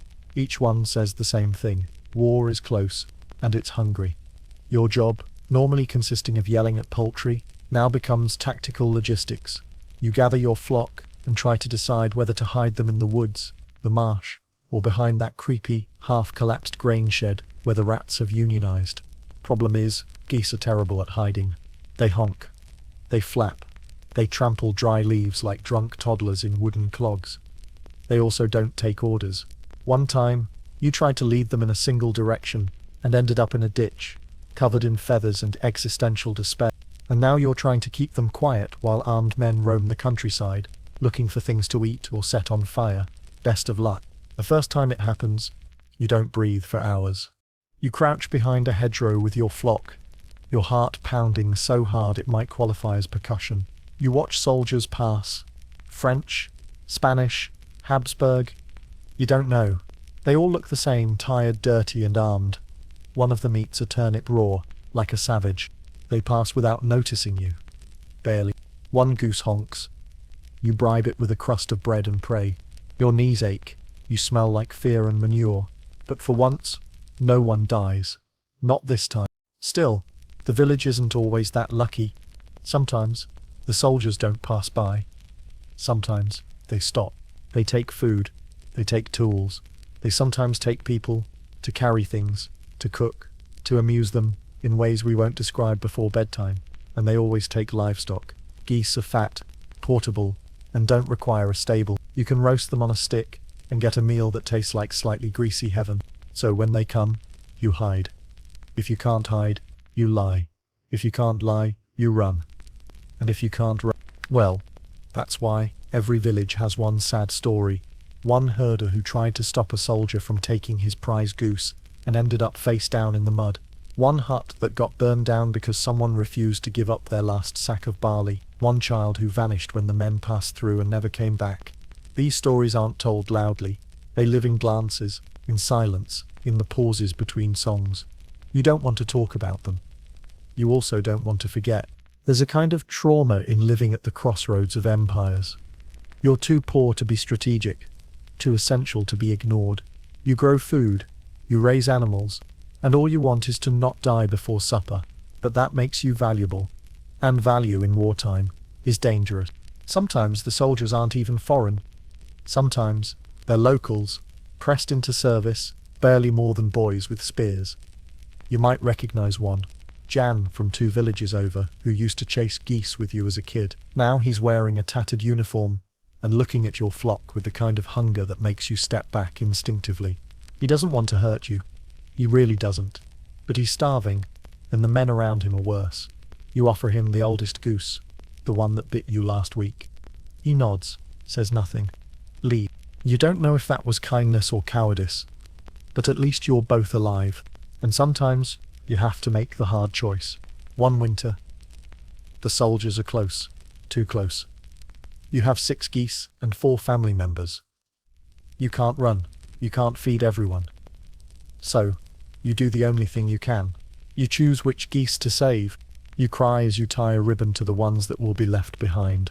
They honk in confusion, not knowing they've just been conscripted into dinner. You lead the rest into the woods, and don't look back. Later you return. The geese are gone.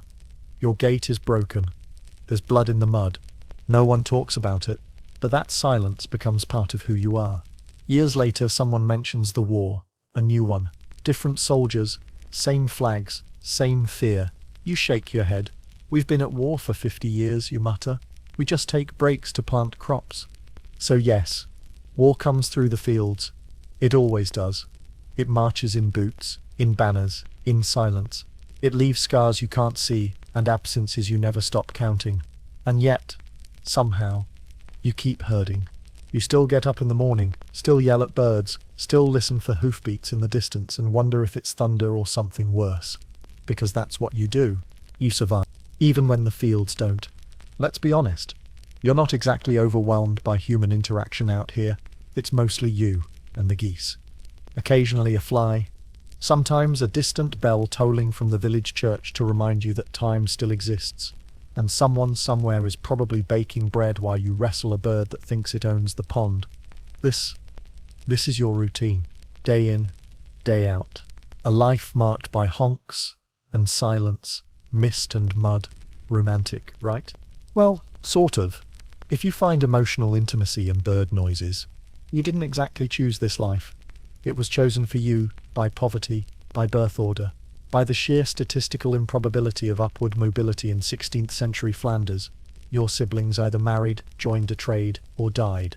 You were left over. So naturally someone handed you a stick and said, "Don't lose the geese." There's no real training. You just figure it out. You learn that geese follow routine, that they remember the sound of your voice, that they'll bite your leg out of what seems like spite, but might be affection, hard to tell. You also learn the silence. Not the kind that's peaceful. The other kind, the hollow, expansive kind. The one that wraps around your neck and makes the hours stretch like taffy. When it rains, and it always rains, your cloak clings to your shoulders, heavy and woolen. The fields blur. The sky folds down like an old blanket. You sit on a rock and stare into the middle distance, wondering if this is what your entire life will be. Feathers, mud, cold, and repetition. Spoiler, yes, mostly. But here's the strange part. The part you never saw coming. You start talking to the geese. At first, it's commands. Stop that. Get back here. No, not the cabbage patch. Basic managerial communication. Then it becomes commentary. Well, that cloud looks like death. I think my foot is rotting. Today we shall march with dignity, Geraldine. Eventually it's full conversations. You ask them questions. You assign them personalities. You develop an unhealthy friendship with a particularly aloof gander named Tobias, who in your opinion has better posture than most clergy, and in a weird way, it helps. No one is listening. No one is judging. The geese are too self-absorbed to care about your personal revelations. So you talk about your dreams, your regret. That time you saw a travelling puppet show when you were 9 and thought, "Wow, that's what I want to do," and then never mentioned it again. You hum songs your mother used to sing while plucking geese by the hearth. You recite the same 5 prayers you know, even if your faith flickers. You pretend the fog is an audience, and the birds your unruly chorus. And sometimes, just sometimes, you don't feel so alone. Humans are surprisingly good at adapting to isolation. We're social, sure, but we also have vivid imaginations, and a weird tendency to anthropomorphize everything from livestock to lumps of bread. So, while the loneliness never goes away, you do learn how to dress it up in feathers and pretend it's companionship. Still, it gets heavy.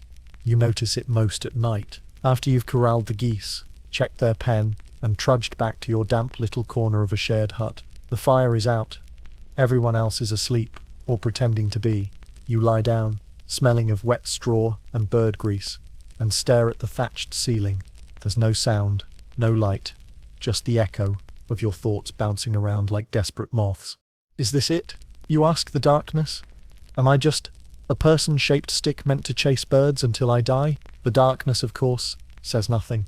So you sigh, you roll over, you dream of bread you'll never afford and a girl whose name you forgot, but whose eyes haunt you anyway. Maybe she liked you, maybe she didn't. Doesn't matter now. You wake up, you stretch, you do it all again. But not all herders are silent sufferers.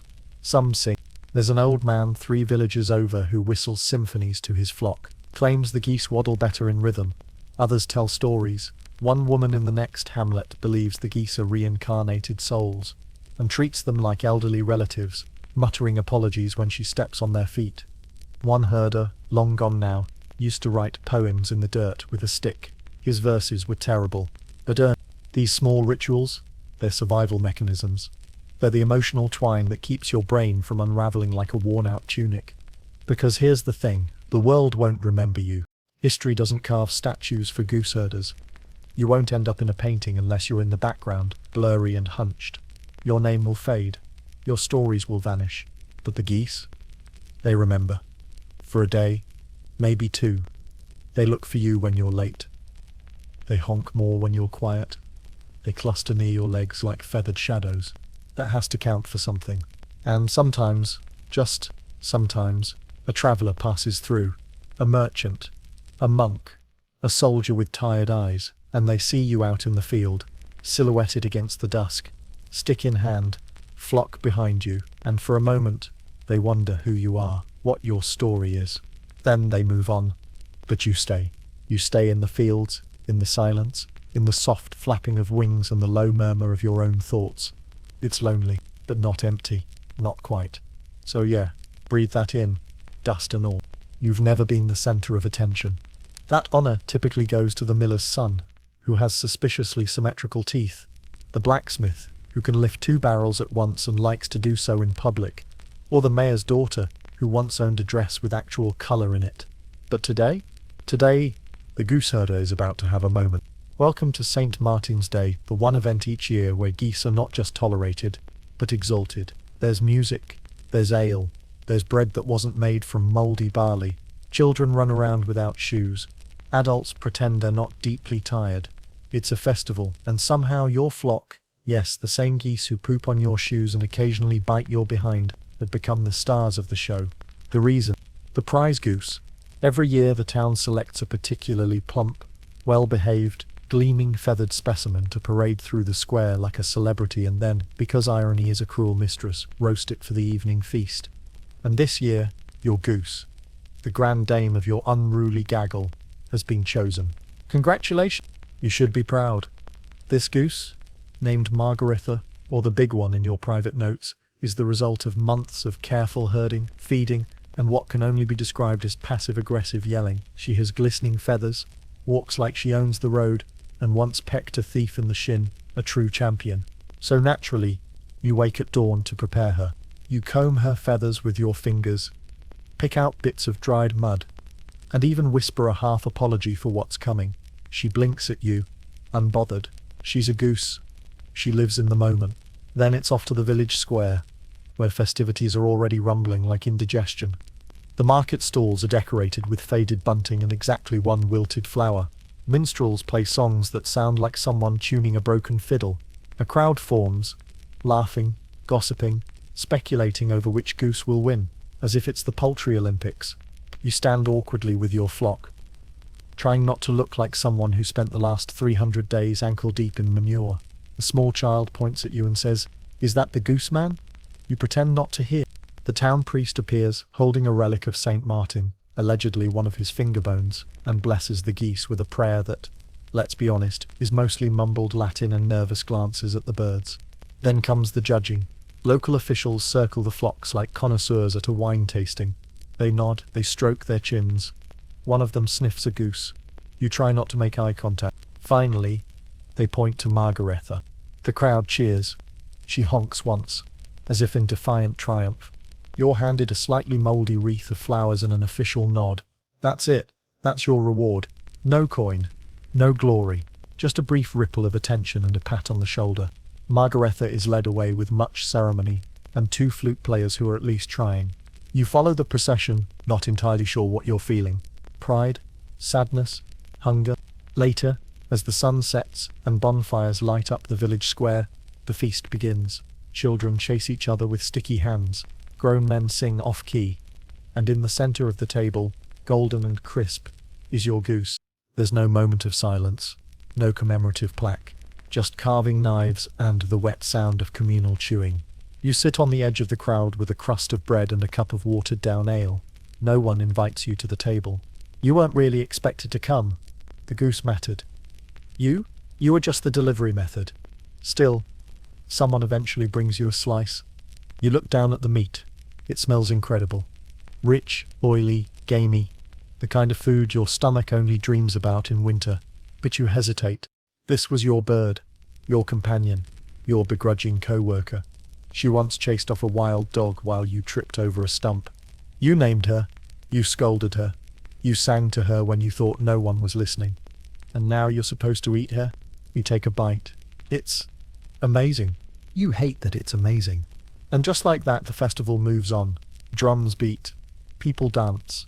A man falls over and vomits near the well. The fire crackles. The world turns. No one remembers who raised the prize goose. No one asks where she came from, or who fed her during the frost. She's meat now.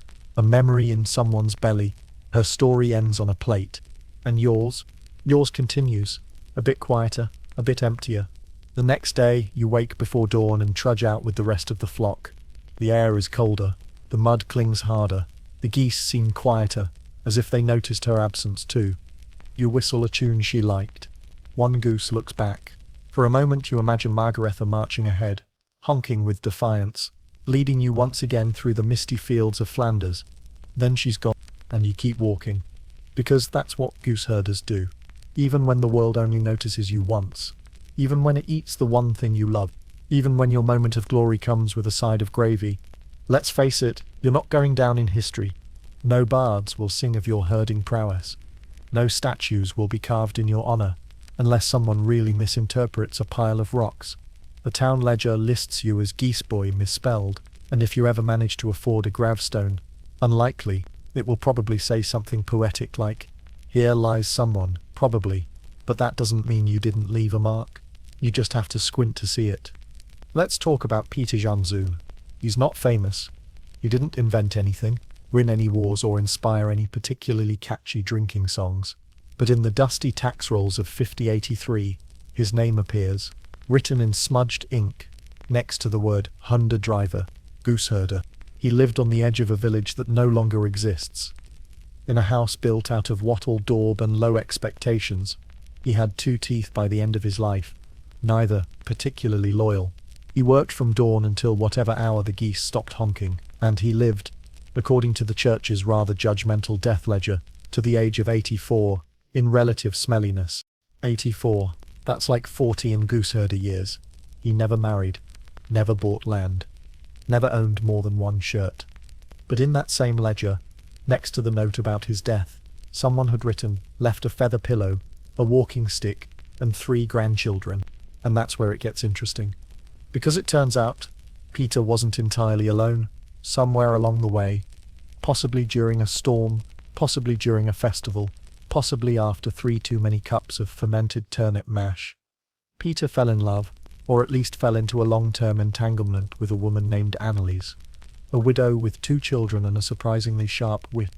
They never married. The church frowned on such arrangements, especially when tithes were involved. But they lived together, raised children, shared bread and the occasional boiled goose egg. The kids grew up herding, as one does, and then, miraculously didn't. His eldest grandson became a thatcher. The middle one joined the town guard, briefly, before quitting due to foot issues. The youngest opened a tavern, where he reportedly named the house brew Peter's Feather, and told increasingly elaborate stories about a grandfather who once herded 1,000 geese through a battlefield without losing a single one, which was of course total nonsense. But here's the thing, people remembered. Peter became a story, not a big one, not a famous one, but a warm, dusty beer-soaked one.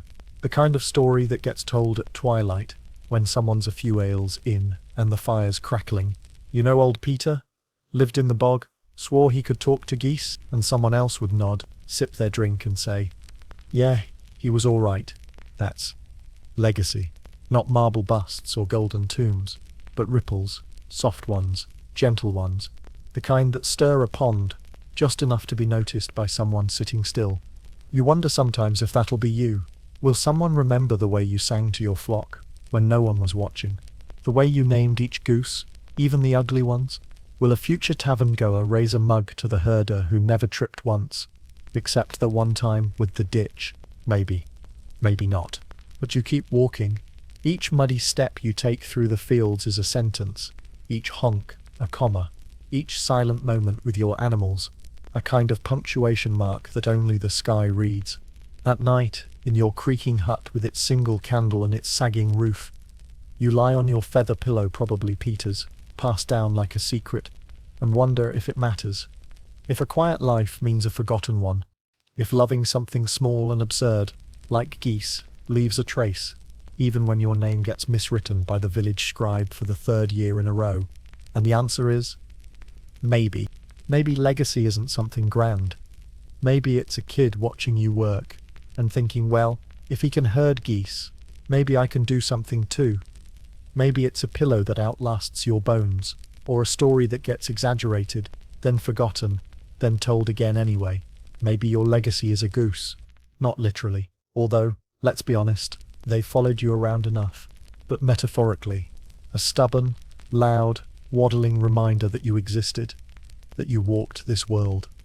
that you endure. So here's to Peter, and to you, and to every herder who ever led their flock into the mist, and hoped, just hoped, that someone might notice the tracks. You probably won't be remembered in the books, but maybe, just maybe, you'll be remembered in the mud. So, here we are.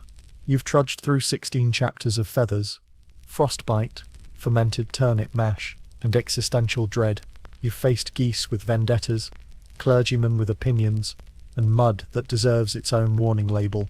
And now we reflect, because, and this may come as a shock, this wasn't just about geese. This was about you. Not just you, historically. You, modern person. You lying in bed right now wondering how your own life, spreadsheets, laundry piles, emotional support water bottles, somehow feels eerily similar to that of a 16th century goose herder in Flanders. Let's recap your resume for clarity. Wakes up early, often for no thanks. Deals with temperamental creatures, children, co-workers, clients. Pick your fighter. Lives in mild discomfort. Probably underpaid. Occasionally wonders what any of this is for. Sound familiar? And it's not just the drudgery. It's the invisibility. Like the herder pacing the fields alone. You've probably felt like your work doesn't register, but no one sees you. That no one cares about the difference between a job well done and a job barely survived. That you could lose a goose, or a project, or your sanity, and the world would just keep spinning. And yet, you keep going. You show up. You walk the fields. You manage the chaos. You laugh at the absurdity. And when no one's watching, maybe you hum a tune or name a goose after your least favorite co-worker. You survive. But let's pause here. Let's actually breathe that in. Not the goose droppings, thankfully, but the weight of that truth. Because surviving isn't nothing. In fact, in many ways, it's everything. You lived through a life of relentless routine. You made it through famine, floods, feathery theft, and emotional goose fare. You stared into the eyes of a creature bred for Christmas dinner and said, "Not today, Satan." That takes resilience, and a bit of madness, and a whole lot of grit. Now zoom out. Maybe you're not literally trudging through marshes. Maybe your geese are just unread emails, messy toddlers, or a car that refuses to start unless begged. But the metaphor, it holds. You, like the herder, are part of a system that doesn't always appreciate you. You work, you give, you hope your small, unnoticed efforts matter. And this is the part historians often miss. They do. Because society doesn't run on kings and knights and gilded banquets. It runs on people like you. The tired ones. The muddy ones. The ones who keep the flock together even when they'd rather run into the nearest ditch and scream. And in a way, isn't that kind of noble? Not noble in the velvet cloak, land-owning, wine-sipping sense, but noble in the you did what had to be done without applause kind of way. Let's not romanticize it though. Your job sucked, then and now. It was lonely, smelly, thankless, and oddly goose-centric. But buried under all that mess was something weirdly beautiful. A life, a real one, not curated for social media, not footnoted in some dusty chronicle, but lived through aches and jokes and goose-related disasters. And if nothing else, that mattered. You mattered. So when you feel like your life is just honking chaos and cold feet, remember this. You're not the first to feel this way. You won't be the last. But your trudging has weight. Your work has echoes. Even if the world forgets your name, maybe someone, someday will find your metaphorical feather pillow and say, someone cared. Someone lived. And if that's not legacy, I don't know what is.